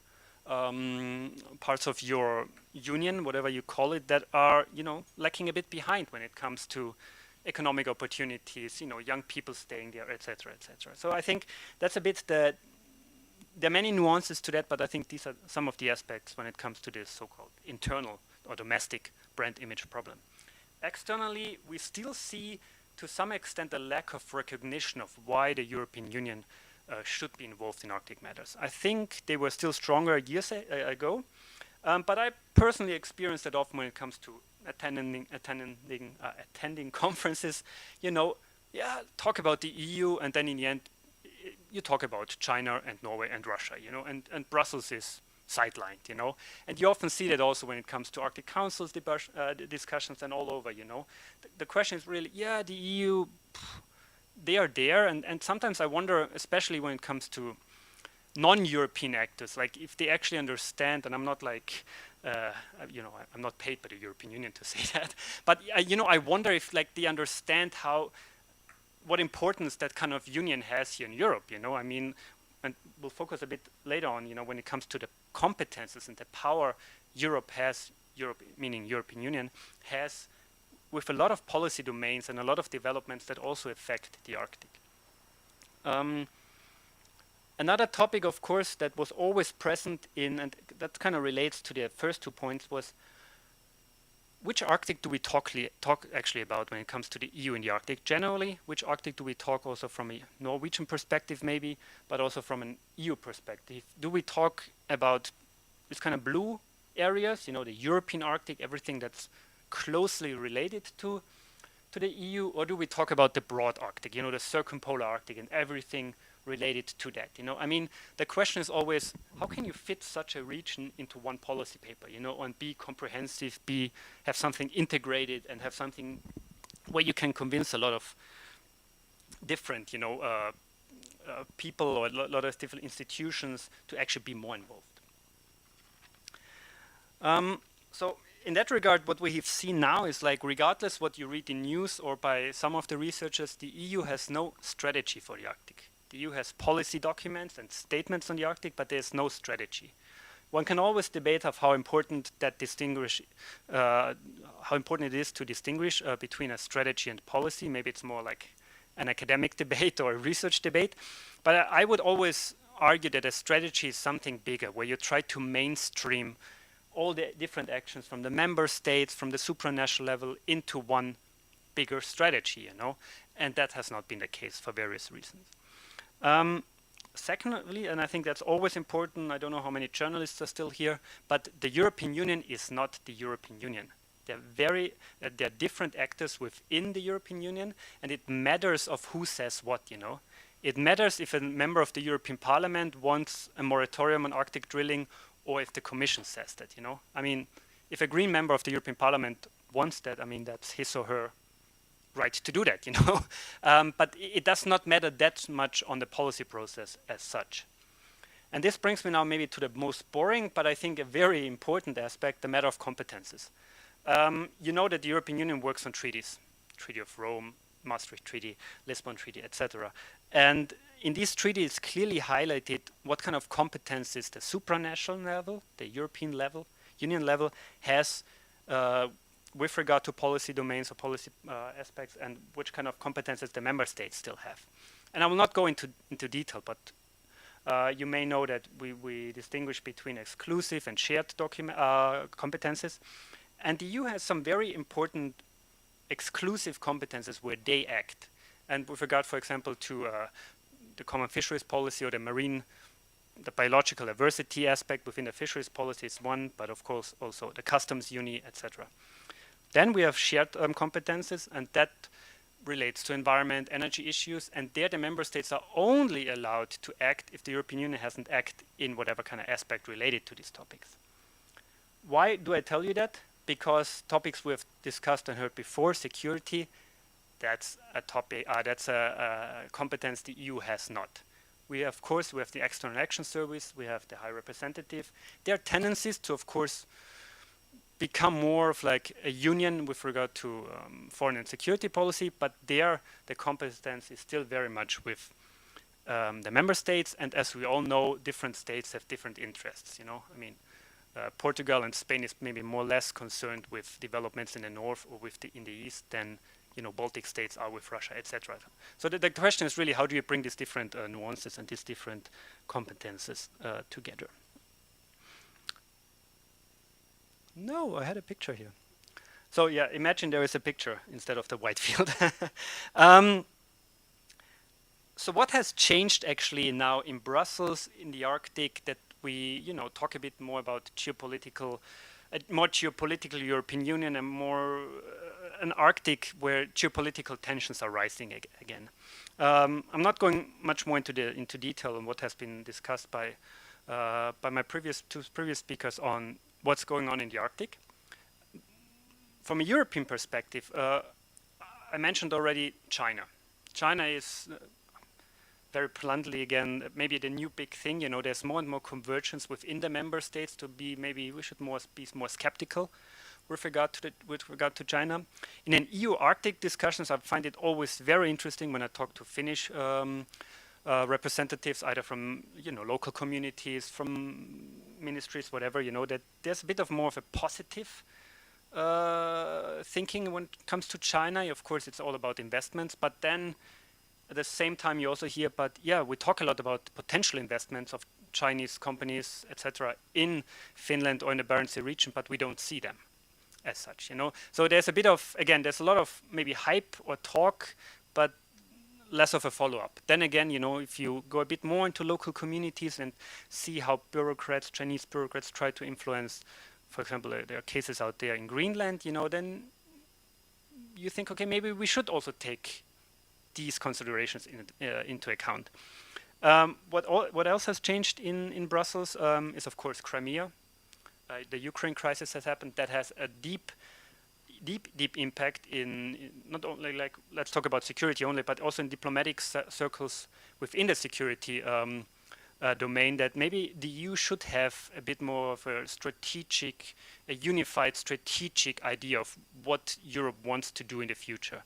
And of course directly relates to transatlantic relationships, and the president, Rolf, didn't want to mention, you know, and like, but also we have seen that before Trump, you know, that maybe that transatlantic relationship is not the same anymore as it's been after the war, and the question is really, what will Europe do at some point? And I found it really interesting what Øystein said. I'm not a military guy, but what will happen if a war happens somewhere else, you know, and then the Russians decide to do something? It's an interesting thought that more or less how will Europe react in that regard?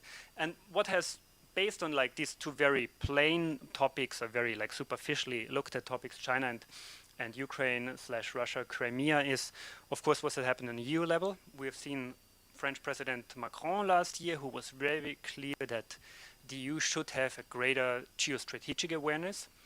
That of course relates to decision-making issues. With regard to security aspects, there has to be unanimity in the decision-making, so all the states have to agree on. And of course there's push by the bigger states that maybe this should fall, you know, and we need to be more effective. And how can effectiveness happen? With regard to majority voting as one point. And then of course very famously, or at least maybe for researchers and for the media, last year the new commission president, Ursula von der Leyen, said her commission will be a geopolitical commission. And whatever that means, that's debatable, and I think we're just into that, and then nobody, or maybe some people had a virus scene coming up, but when she said that, that was not on the horizon yet, you know. So these things, like keeping in mind, okay, that has happened in the Arctic, in Brussels, like in Europe. What will be the future of the EU Arctic security in a changing Arctic? And again, I told you before, the third theme of the last communication, and most likely also of the new communication, was international cooperation. In the Arctic, the EU, as based on its history, it can be an honest broker with regard to international cooperation, and it will put everything into its power to actually keep the Arctic a secure, a stable, a cooperative region. You can very clearly see that in the global strategy that was issued by the High Representative in 2016, and I don't think much more will change. The question is really how do you bring into that security aspect, and kind of create an image that, okay, we are still more on the cooperative side, but we have our certain ideas when it comes to security. And the EU tried to do that in the early years of the EU's Arctic policy, but then it was really quickly shut down, not only by Norway, but also by Russia and Canada and others, when they talked about the terms were enhanced Arctic governance. There were some ideas about an Arctic treaty, and you can debate if these are good ideas or not, but they changed a bit the EU perspective on security matters in the Arctic. They tried, I will say, then they were shut down, then they kept quiet, and now they maybe try again, And I find it always striking because security, again, there are different aspects of security, but security was very much in there, when the EU became interested in the North in the early 90s, The Barents Cooperation is based on security aspects, especially in cross-border cooperation with Russia. The Northern Dimensions are based on security, again, also with Russia. So the question is really, how do you bring in maybe a new idea of security? Then again, we often talk about what is Arctic security? Are we only talking about hard security? But it could also be like maritime security, energy security, environmental security. It's very difficult sometimes, I would say, from a policymaker to what can you bring into a paper, a document, a strategy, a policy update, whatever you want to say. Again, I would often argue maybe there's a lack of crisis in the Arctic to make it also the security aspect more nuanced and a bit more like, okay, what can you really do? What I try to argue now a bit, maybe to also I've done EU Arctic research for 10 years now. It's a bit repetitive from time to time. So bring in some spice, and I would say, okay, the EU or the global strategy clearly mentions the Arctic as one region where the EU should selectively engage with Russia. What does that mean? I guess, keeping up the cooperation efforts that has been done. Cooperation between the EU and Russia goes fairly well in the North. When it comes to research, funding, etc., etc. But maybe you can also use the Arctic to discuss other topics. And of course, Arctic researchers will always say, no, the Arctic is exceptional, we shouldn't do that, And the EU would argue the same, why opening security in an area where it's rather peaceful with Russia, But maybe you could use it and discuss other aspects, like Crimea or whatever it is, into using the stable Arctic, also the niche aspect of the Arctic that not that many people actually take care about the Arctic, that you could really foster a European, a supranational idea of what foreign and security policy could be, and using the Arctic.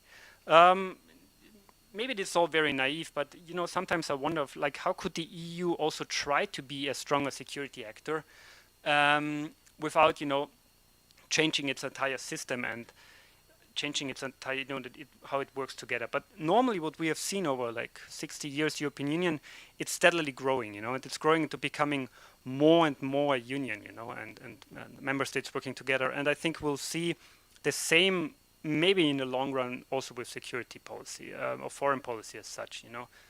The debates are always the same. The EU has no military, etc., etc. But maybe we sit here in 20 years and nothing is true, and I still talk about that, but we'll don't know. If you look back and if you look at some small voices, some bigger voices, things are slightly changing. If that really forms some kind of fundamental change, that will be seen.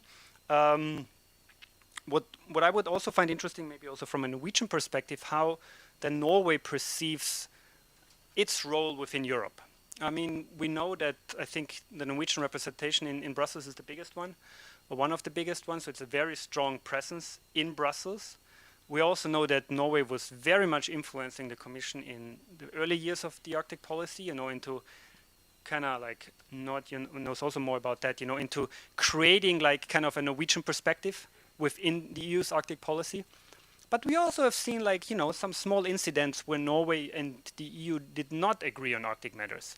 And I became an expert on snow crabs last year, or 2 years ago, which I'm not very proud of, but we did some research on the snow crab issue around Svalbard.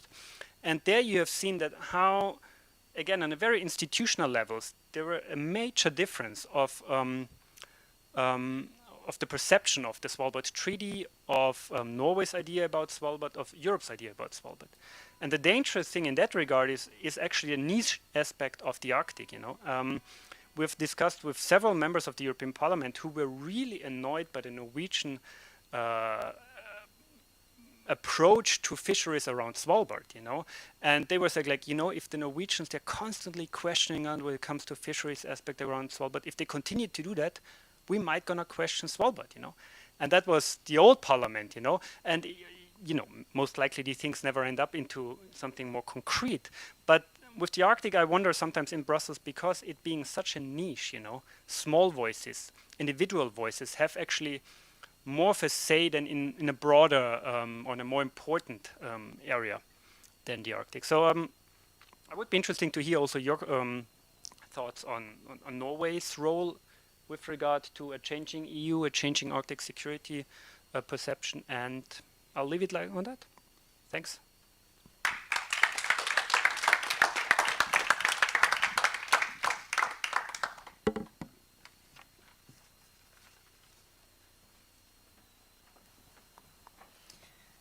Thank you, Andreas, and we look forward to hear more from all of you in the panel discussion. But before that, we'll have a small break, which Willem will give you more information on.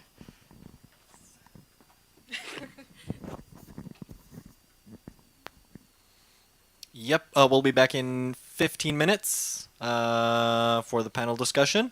And to all of you watching out there, stay tuned for that discussion. And as I said, 15 minutes and we'll be back.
Welcome back and welcome to the panel discussion. And the moderator is Njord Vegge, Associate Professor at the Norwegian Military Academy. Mr. Vegge earned his doctorate about international politics in the Arctic region at the University of Tromsø in 2013. He has also been a visiting scholar at UC Berkeley, USA, the spring of 2009, and associate professor at the University in Tromsø, 2016 to 2018. Vegge worked as a guest researcher and senior researcher at Fridtjof Nansen Institute at Polhøgda from 2012 to 2014, and as a senior researcher at the Norwegian Institute of International Affairs from 2017 to 2019. And gender balance is important for YATA. So in the previous session, we had a full female panel, and now it's a male panel. Welcome. Thank you very much.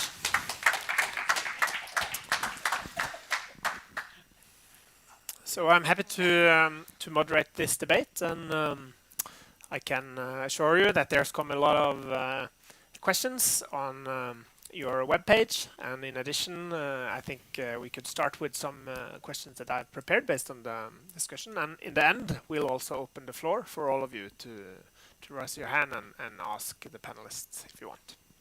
So I want to start with you, Rolf. You talked about uncertainty with the current president, perhaps, and we have heard about what if something happens in the South China Sea. How sure do you think we can be that the Americans actually will come if something happens? I mean, you said if NATO is basically the USA. We can never be sure about that. That was even the case during the Cold War. And there was always a certain uncertainty when it comes to what extent the Americans would come in a crisis. So, and of course we had this discussion, I do remember. Hallo?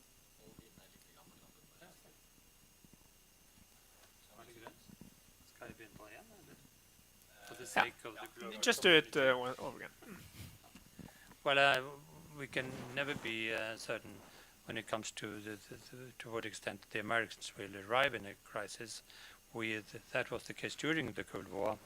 We had a discussion which was not basically public in the 80s as well, when the Americans began to upgrade its engagement in the greater Middle East, to what extent that in a crisis would be accorded such a priority that they would not come to the north.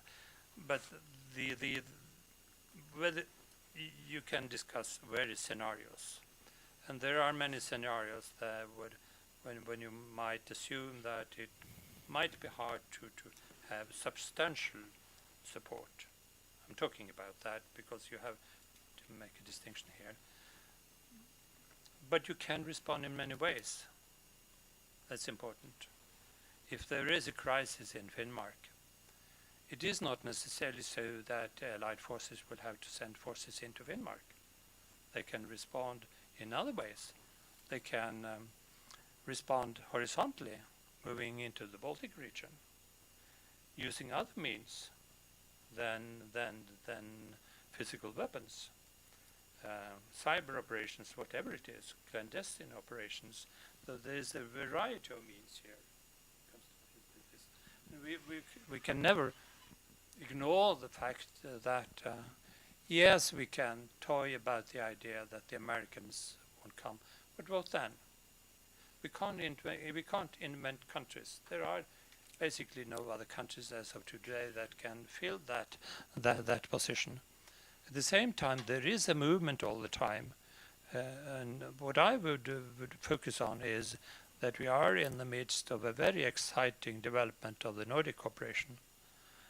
That we want to replace the Americans, but that's one part of a package, I would say, that if we now in the future will have a more tighter operative cooperation between Norway, Finland and Sweden in the north.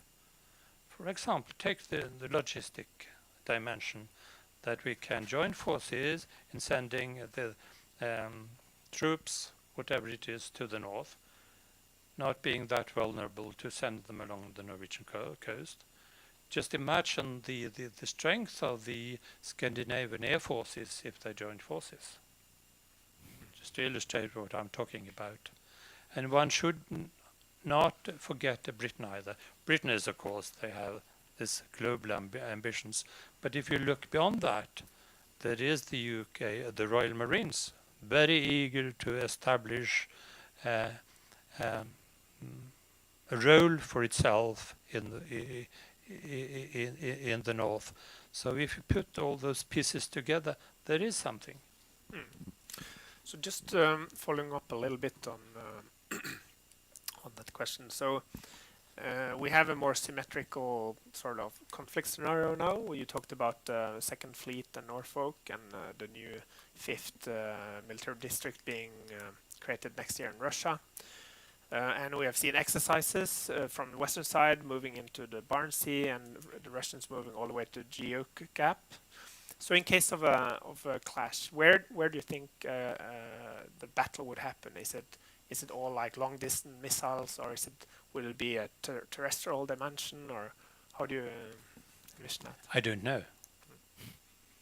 So we can't prepare, or we have to prepare for everything. We have to prepare for a variety of situations, including what I touched upon: cyber operations, clandestine operation, that another country, be it Russia or China, are approaching our infrastructure and neutralize our effort to respond in this way. Thanks. I'll move on to Øystein. So obviously China is gaining power, not least economically, but also in most spheres of international relations. I think one question that has been questioned perhaps about China is their view on the law of the sea. And as we know, in the South China Sea, they might have deviating ways of interpreting the law of the sea, for example, using ancient maps, etc. To what degree should this be a concern for Arctic states when we see a more active China in the Arctic?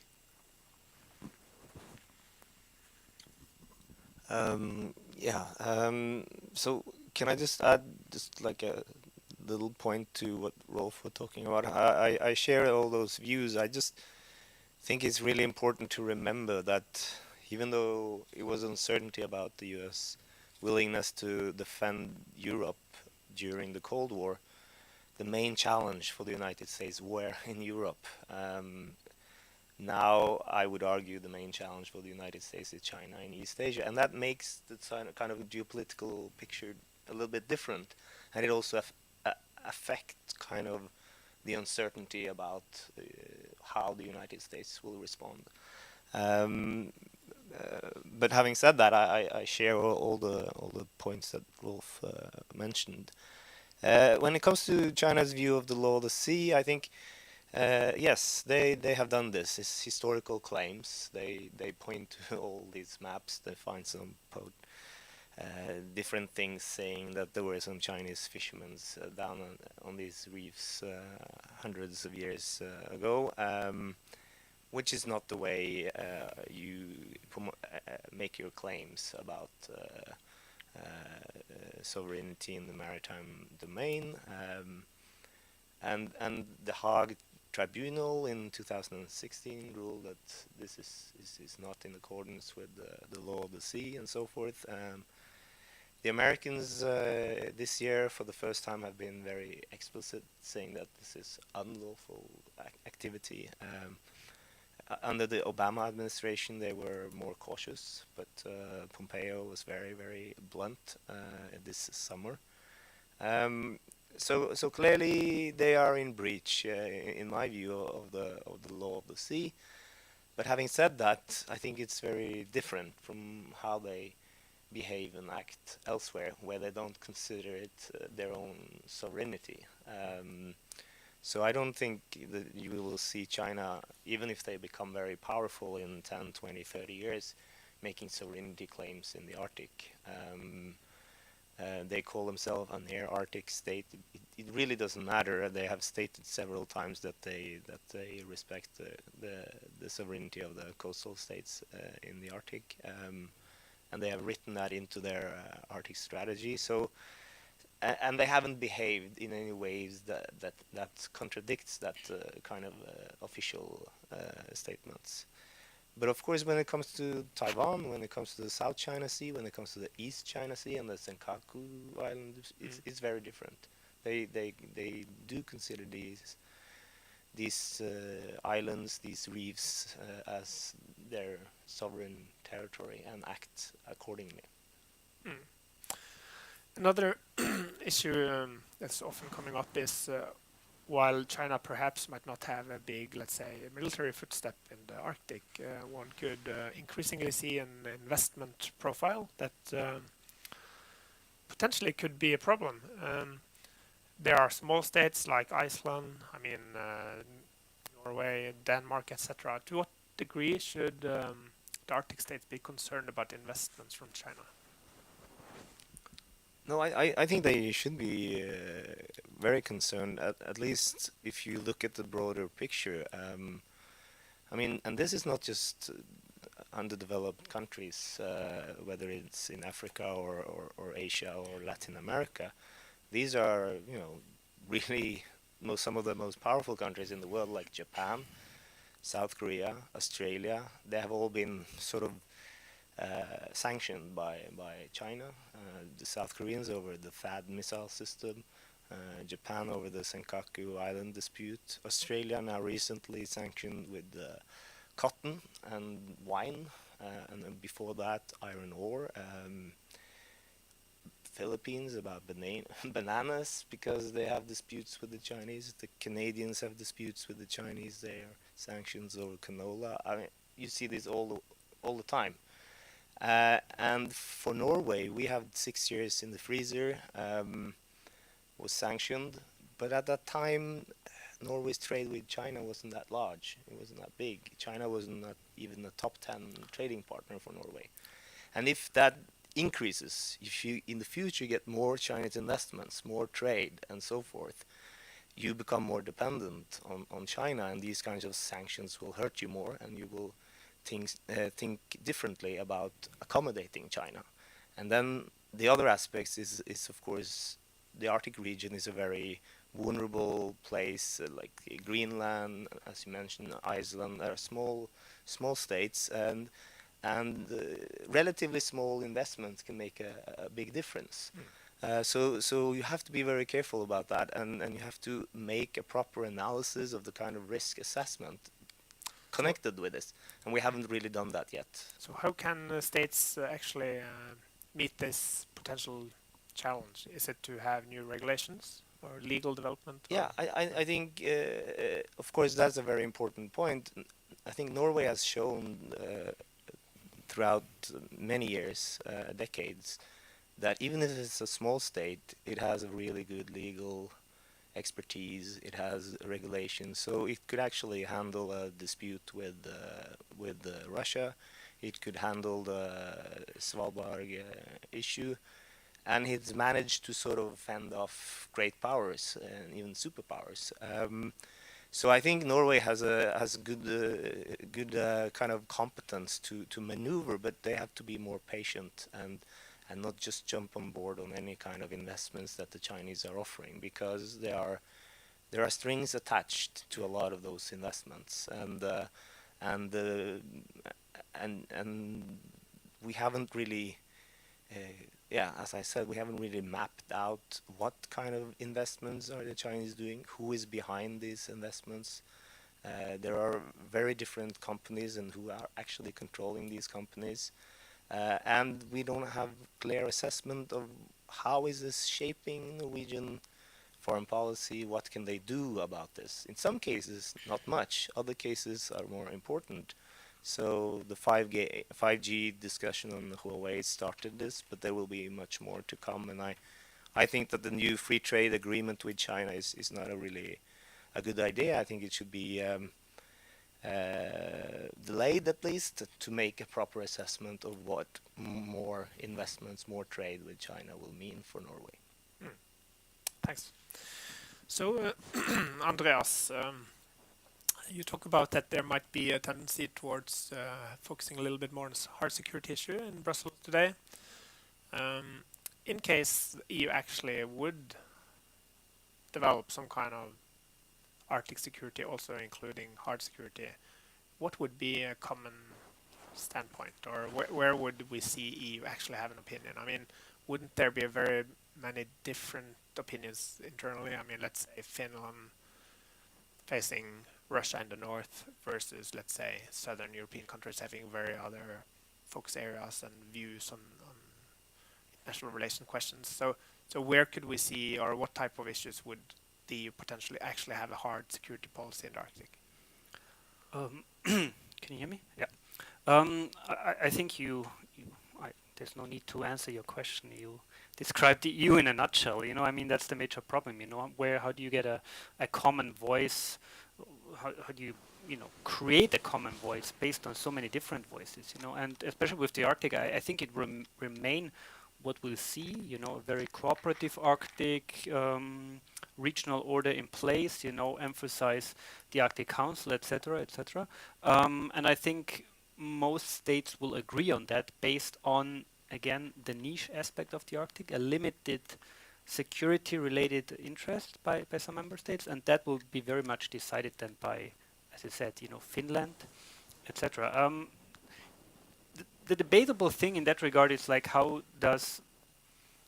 do Brexit has an impact on that, you know, I mean, but also more importantly nowadays, if the UK is ever leaving the European Union, Germany and France, you know, I mean, we have seen the German policy update last year, and they had a clear indication on security, but again, you know, following that NATO and EU/EU NATO states should work together to keep the Arctic stable.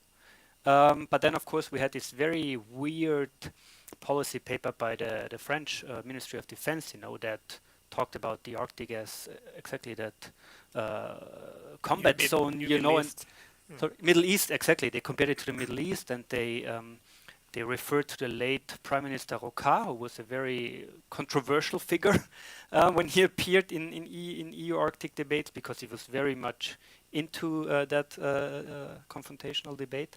So again, very much in Europe depends on the big member states, meaning the remaining German-French angle. And I think if they create more of an interest, it will still be the same. So for now, you know, it will be very much decided what the northern states think, especially Finland, which I think is the most dominant Arctic member state. And there, it's very much on stable cooperation in the northwest. So, picking a little bit up on what you're saying, and I mean, you're an Austrian, so I don't expect you to talk on behalf of Germany. But obviously, Germany is a very interesting and important country for the EU and Europe and world politics, actually. And we know, of course, the historic background and, you know, low defense spendings and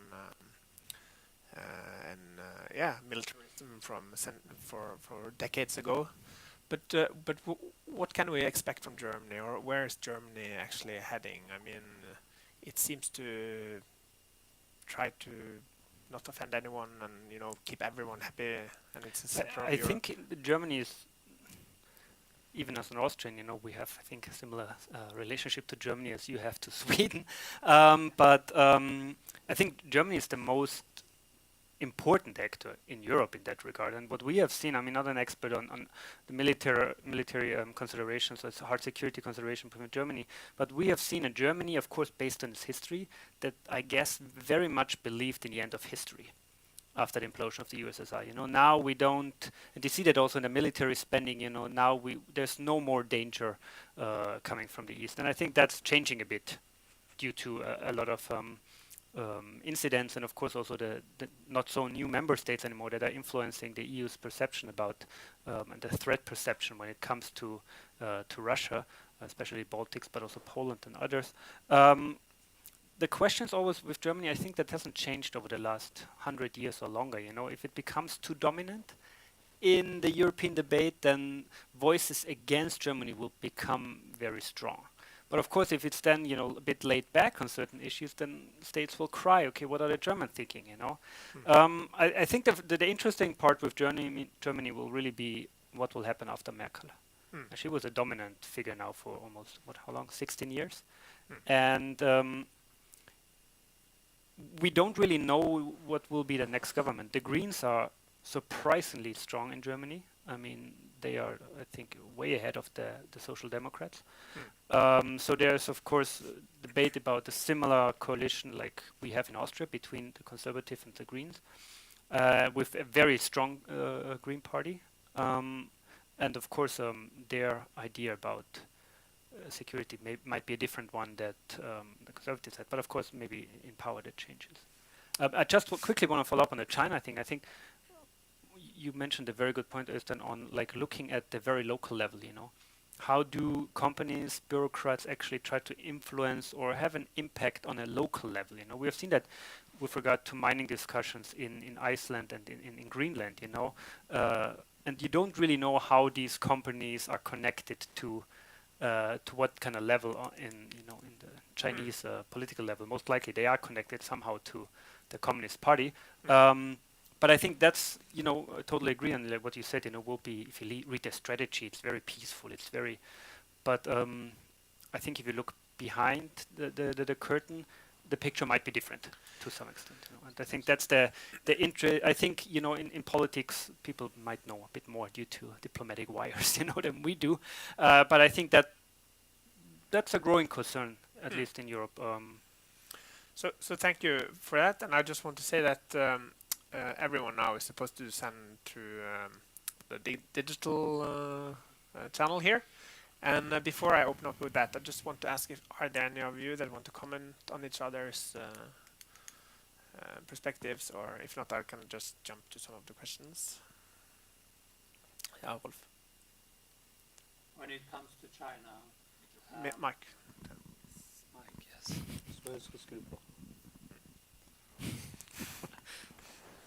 We are in the midst of a process of learning when it comes to China. And democracies tend to need some time to adapt to new circumstances. And China is a good example of that. But 5G is extremely important, just to illustrate what have taken place in all countries in Europe. The latest countries was Sweden to basically reject the Chinese participation. But the Norwegian decision when it about 5G was extremely sophisticated, I would say. So sophisticated that we said no, at the same time in a way that China couldn't, so to say, launch sanctions against us. So we are in this process of learning, and all these questions are now being studied. So we'll see this in many fields in the years to come, how we adapt and adjust. And of course, what Øystein touched upon, there was this kind of dependency that was such a challenge and kind of new neo-imperialism, I would say, as we have seen in Africa. We saw the potential in Greenland, but we have learned a lot. So I think this is manageable, but it takes some time. There will be some pain and all these things, but democracies tend to be slow, but they are learning. So that's what we are using. Just to mention, just to touch upon Germany, because I didn't mention Germany at all in connection with my presentation. Germany is in many ways the most important security provider in Europe if we think about it in a wider security perspective. And that's also when it comes to Norway, because Germany is the key stabilizer in Europe.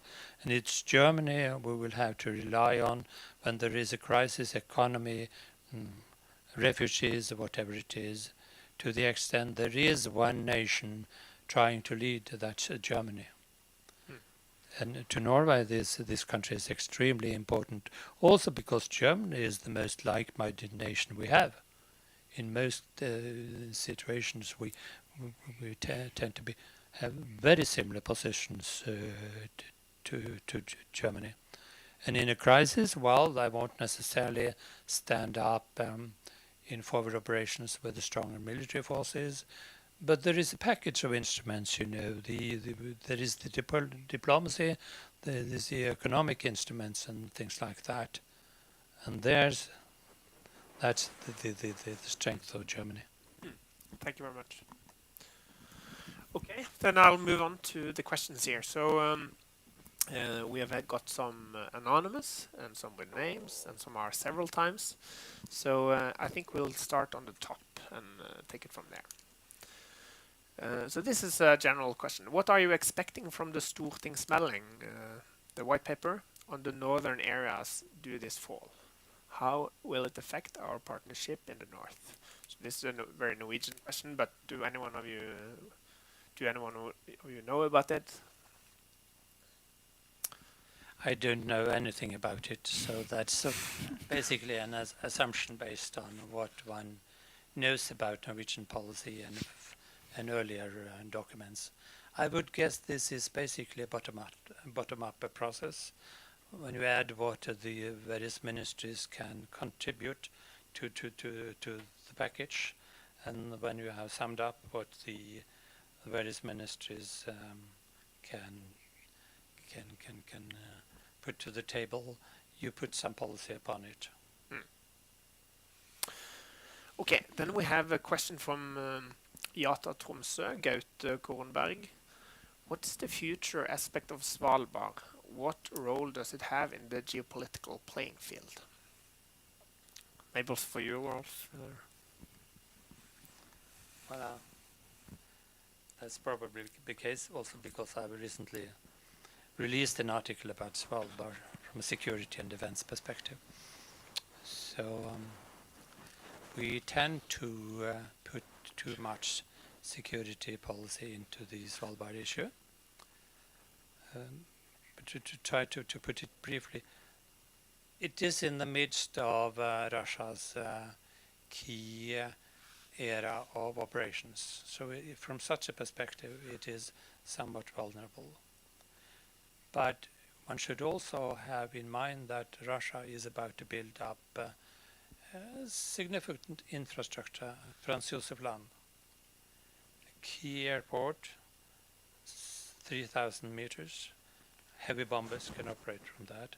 So I think Russia in the future will be capable of managing the challenges in this region from the mainland and from Franz Josef Land without actually operating into Svalbard, but think about it as they've always done in a denial perspective, being very eager to see that no other countries enter into, let's say, the airport in Longyearbyen and use it for operations against Russia.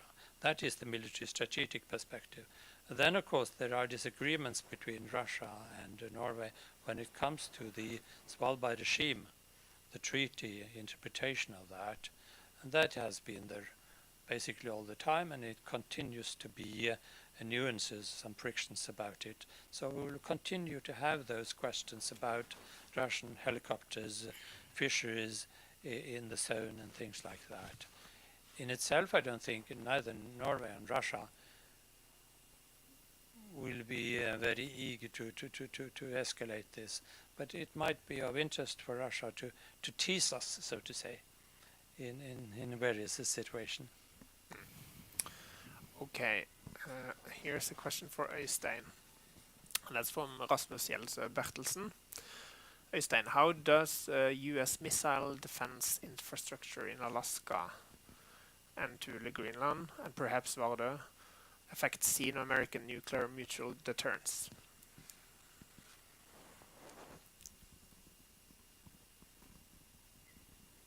Well, I think this could change potentially China's nuclear strategy. So China has not really developed a large arsenal of intercontinental ballistic missiles. One one estimate is about maybe 250, 300. And if the Americans are successful in sort of implementing their missile defense system, then the Chinese will most certainly react to that by building more missiles.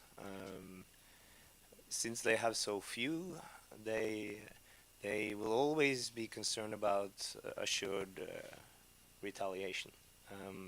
So they have to be able to withstand a first strike, and then have enough missiles to retaliate.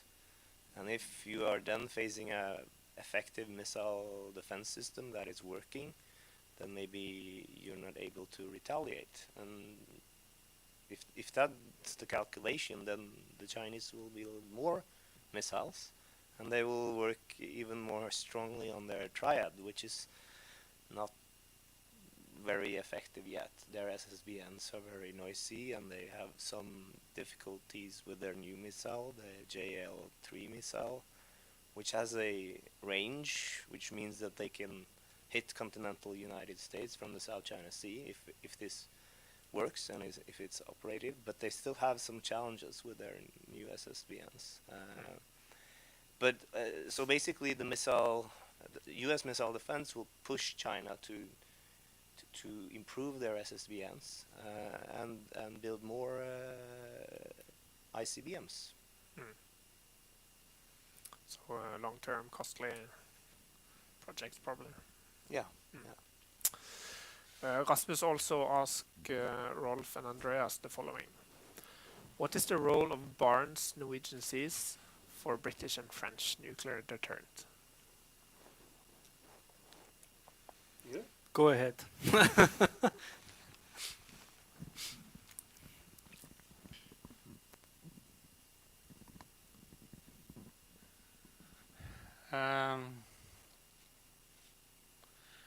They are eager to track what is going on in the Barents Sea.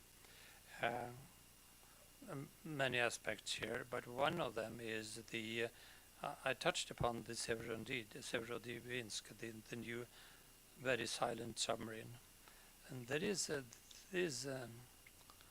concern in both Britain and France that such weapons will be able to operate westwards and approach British and French strategic submarine bases, and hence possibly to threaten or undermine their deterrent capability. So is it real? Is it strong enough? Do they have enough submarines to actually pose a troverdig deterrent, a credible deterrent? What do the British and the French, as of today? You can always argue that the size of it is rather modest, but even more so, they are very eager to protect this capability. And one of several challenges will come from silent submarines or from other types of sea-based systems that might undermine infrastructure. So here, Andreas, I guess we see a part of European nations not being willing to share their security politics with the EU. I mean, the British and now they're leaving EU though, but the French nuclear deterrence. I have to admit, I'm not that much into that debate, but even though if the Brits are leaving, I mean, that leaves the French, and if we just look at Macron and other statements that had a clear voice that Europe needs to work together, and I mean, maybe it's not the most, or the best example to use, but for example, in that very famous last year's Economist interview, Macron clearly said, it's now French's part to responsibility, with the Brits leaving, comes to nuclear capabilities. If they follow up, or that will change with a potential new president. Will not. I have no idea, to be honest. But we have seen a very, to some extent, of course, French-oriented, but very pro-European President Macron over the last years. And maybe they take over more responsibilities also in these aspects. But I'm really sorry, Rasmus, not the best one to answer that. Okay. So yeah, we are changing subject a little bit here. So what strategy, if any, could the Norwegian government take to get more commercial activity in the north, or is it dead? I guess that is a topic that are coming again and again often when we talk about focus on the high north from the Norwegian perspective, and Oslo, southern Norway versus northern Norway. I mean, yeah, is it dead, or is it possible to get some more commercial activity? No, the point is that I am from Oslo and Torshov, but this guy lives in Bodø and he's from Røros, so they can deal with that question. So maybe as a foreigner, I can say something. I find it very interesting here in Norway. Of course, like what Øystein said, I think the Oslo perception about the north and is a different one that what I experience maybe on a daily basis in Bodø or other places in the north. I think there's of course very much emphasis on the potential opportunities you have, or already the opportunities that are there. Aquaculture, fisheries. I think it's the key discussion. Now the big topic is everything called ocean economy, blue economy, and knowledge is the north has in that regard that can bring to the south and to other places all over Europe or the world. So maybe I'm a bit biased in that regard, but I find that I think it's a very common center peripheral issue, but I can give you strong arguments why the south should invest in the north in various fields. But of course, it's the same if for an EU perspective, it's the business in the economy that eventually decides, and on many aspects in that regard. So, and I think if it's feasible, why not, But for example, aquaculture, I recently heard, and I don't know how feasible that is, but of course, aquaculture is a big thing in the north, but the market is missing. And so you talk about circular economy and how you can, process the fish already there and then ship it south into other markets. But now there are apparently like developments into bringing aquaculture further south, onshore. Not doing it offshore anymore, but doing it onshore. And then again, what does that mean for the north, in the long run? Or often when we talk about these I don't think we need to look like 20, 30, 50 years ahead. But when it comes to these northern aspects on fisheries and others, sometimes forget that technology might be a bummer for all of us. What if, food is in 20, 30, 50 years produced differently than today, What does that mean for the future economic development of places like the north? But that's my very modest. So I have another for you as well, Andreas. Maybe, yeah, I'm curious about if you know about this. So what is the role of the Arctic in EU space policy? I mean, we have Copernicus, Galileo, and energy policy, Russian Arctic Energy, Yamal, LNG, Nord Stream 2. So does the Arctic play a role in the EU space policy as far as you know? Yeah, I mean the space programs, and especially Galileo, Copernicus, that was an add-on to the 2012 joint communication. So there they had a distinct add-on paper, space policy in the Arctic, where they mentioned and they referred to all the space programs funded, co-developed by European agencies, whatever, and how they affect the Arctic. But that mainly has to be seen in that regard to what the 2012 communication was, and that was all about becoming an observer to the Arctic Council. So there was a strong emphasis on how the EU is connected to the Arctic. But I mean, if you talk to European space agencies and others, the arguments are always there that especially Copernicus and Galileo have a strong Arctic range, or like they cover parts that others don't. So the EU has its own capabilities in a way, or European states in that regard. So, but interesting to see if in the future that will be re-emphasized. But 2012 it was very strongly emphasized, and then 2016 a bit less. But Okay. So then we have another one on China. Can the economic investments coming from China influence the independence movement in Greenland? What do you think about that? Yeah, I think that's certainly the case, and I mean, in my conversation with many Danish researchers, that's the main concern.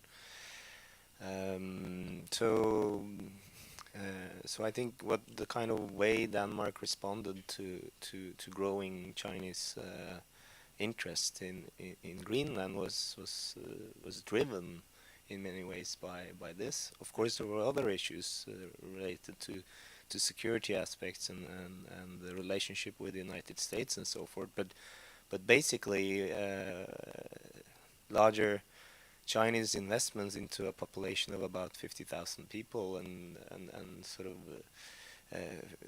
nurturing and fueling that kind of relationship for China could have, in the longer term, be very difficult for Denmark to handle. So I think yes, and that is a very different issue for the Danes compared to other cases that you actually have a population, and not all of them, but where there is an independence movement. Yeah, maybe Rolf will fill in. No, I agree with you. And of course, again, we see a kind of learning taking place here. There was a considerable concern some years ago about this, as related to the questions touched upon here. Then, of course, came the question of modernizing the airport infrastructure came up a couple of years ago, and it was out of the questions for the Americans and eventually for Denmark to open up for heavy Chinese investment in this infrastructure. So the Americans and Denmark set aside money to support the investments in this infrastructure in Greenland at the expense of China. So this is an example of how you adjust to these realities. It takes some time, but you do it eventually. Thanks. So we have 2 minutes left, and I think there's a good closing question here, perhaps, for all of you. And it's from a person named Sverke. How can we make the Arctic important for the rest of the world? And should we? Maybe you, Andreas. should I start first? I think in research and academia you had a lot of this debate, the Arctic exceptionalism in many ways of, how the Arctic is different to other regions and what if that's positive or negative for the Arctic. Personally, from the research I'm mostly involved with, I often wonder, if the importance is that important in a way. I think the Arctic is, the danger is about the future of the Arctic is actually the other way around, or it's linked to that, but it's about ignorance, and a lot of people not knowing about the Arctic or only knowing a few things about Arctic issues. And I'm especially referring to EU issues, but if you, for example, if you have a tendency in Europe that, the Arctic is all about protecting and melting sea ice and, dying polar bears, then you will develop a policy into that regard, and that might then have an impact on other parts, Arctic parts, that are more important to other actors, So I think it's a constant learning, I like what Rolf said, like learning process about also Arctic issues. The interesting thing about the Arctic is really, and maybe Rolf wants to talk about that, why are we coming back to that geopolitical tension thing in the Arctic? Why is that not I've seen that on the European level. They had the EU stakeholder forum in Umeå, and there were the foreign minister of Malta there, and he was very in that geopolitical debate on the Arctic. And then your foreign minister had really, she had to tell him, no, we have the law of the sea and the ocean, and the governance is working. No, but why is that reappearing with people all the time? That the Arctic will be the future venue. If so many people tell you, like Øystein, it makes no or less sense, from a conflict point of view, from a cooperation point of view, from an economic point of view. Why is that picture reappearing? So, Øystein, what do you think? Should we learn or give lessons about Arctic to the world, or? No. The way I understood the question is, it shouldn't be either or. I think it is a very balanced approach. So if the Arctic is not important at all, then Norway is left with Russia. And if it becomes too important, then you might have a conflict between the United States and Russia. You don't want that either. So you have to have some form of finding a balance there. You need some kind of alliance and relationship with the United States because Norway is a small state, and we are bordering a great power, Russia. But you always have to, maintain some form of balance, and the person in Norway written the most on this is Rolf. So I'm very happy that I was able to say this before he got the word. But I think that's not, and it's also on the economic aspects as well. Yes, it's not like we shouldn't have any Chinese investments or any trade with China. We just need to learn how to make sure that we not becomes too dependent, that we actually are not undermining our own room for maneuver and these things. So again, it's a balancing act, I think. And if I want to add something, I was surprised that I hope some of you have asked questions online, because I was expecting questions from the audience, and you've been sitting here on a Saturday a whole day, and if you haven't really asked questions and participated, well, anyway, yeah, that's good. That's good because you have to be very serious students who set aside that much time on a Saturday for this. Okay, Rolf, you get the final word here, actually. Yeah, thank you. Well, there is no point in trying to make the Arctic more important in general terms, but of course you should look into the various sectors here, and it is important to enhance cooperation in the green and blue fields, to put it that way. It's important to enhance cooperation related to research on the environment for many reasons. That is non-military cooperation, also because such cooperation, which is important per se, but it also has a security policy implication by building bridges. When it comes to the security dimension, I agree with Øystein. Yes, indeed, I do. About the need for a policy of balancing defense and dialogue, deterrence and reassurance. As of today, there is very much focus on deterrence, but if you look into these questions historically, there is a tendency towards changes of pattern over time. So I'm quite convinced that in some few years we will have much more dialogue about security issues in the north as well. That is the normal pattern.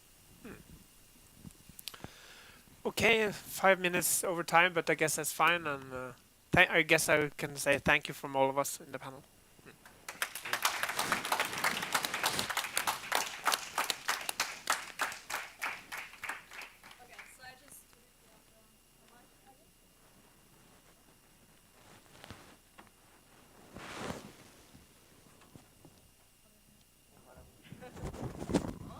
Antibac. Yes. Yeah. Okay, so thank you all for sharing your knowledge with us on a Saturday afternoon. And we have some gifts for you.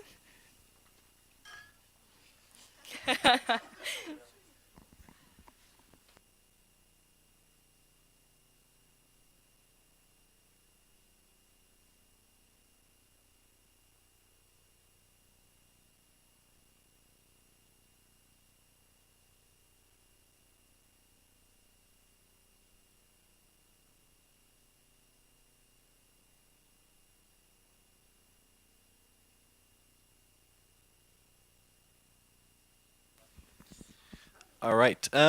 You guys can take your seats in the audience again, and Jens will have a few closing remarks on behalf of YATA Norway. Jens?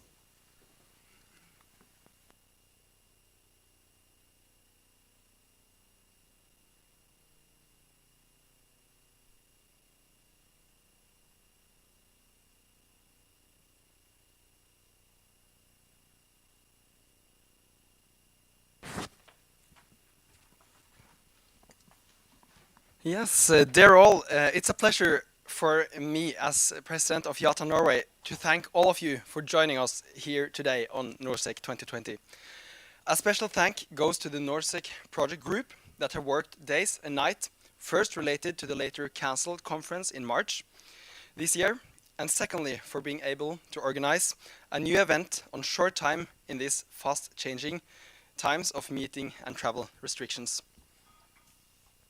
Wilhelm, Silje, Narve, and Line, it is hard to find words to describe how impressed I am after witnessing a conference with this high level of perfection and proficiency, entirely based on volunteer work.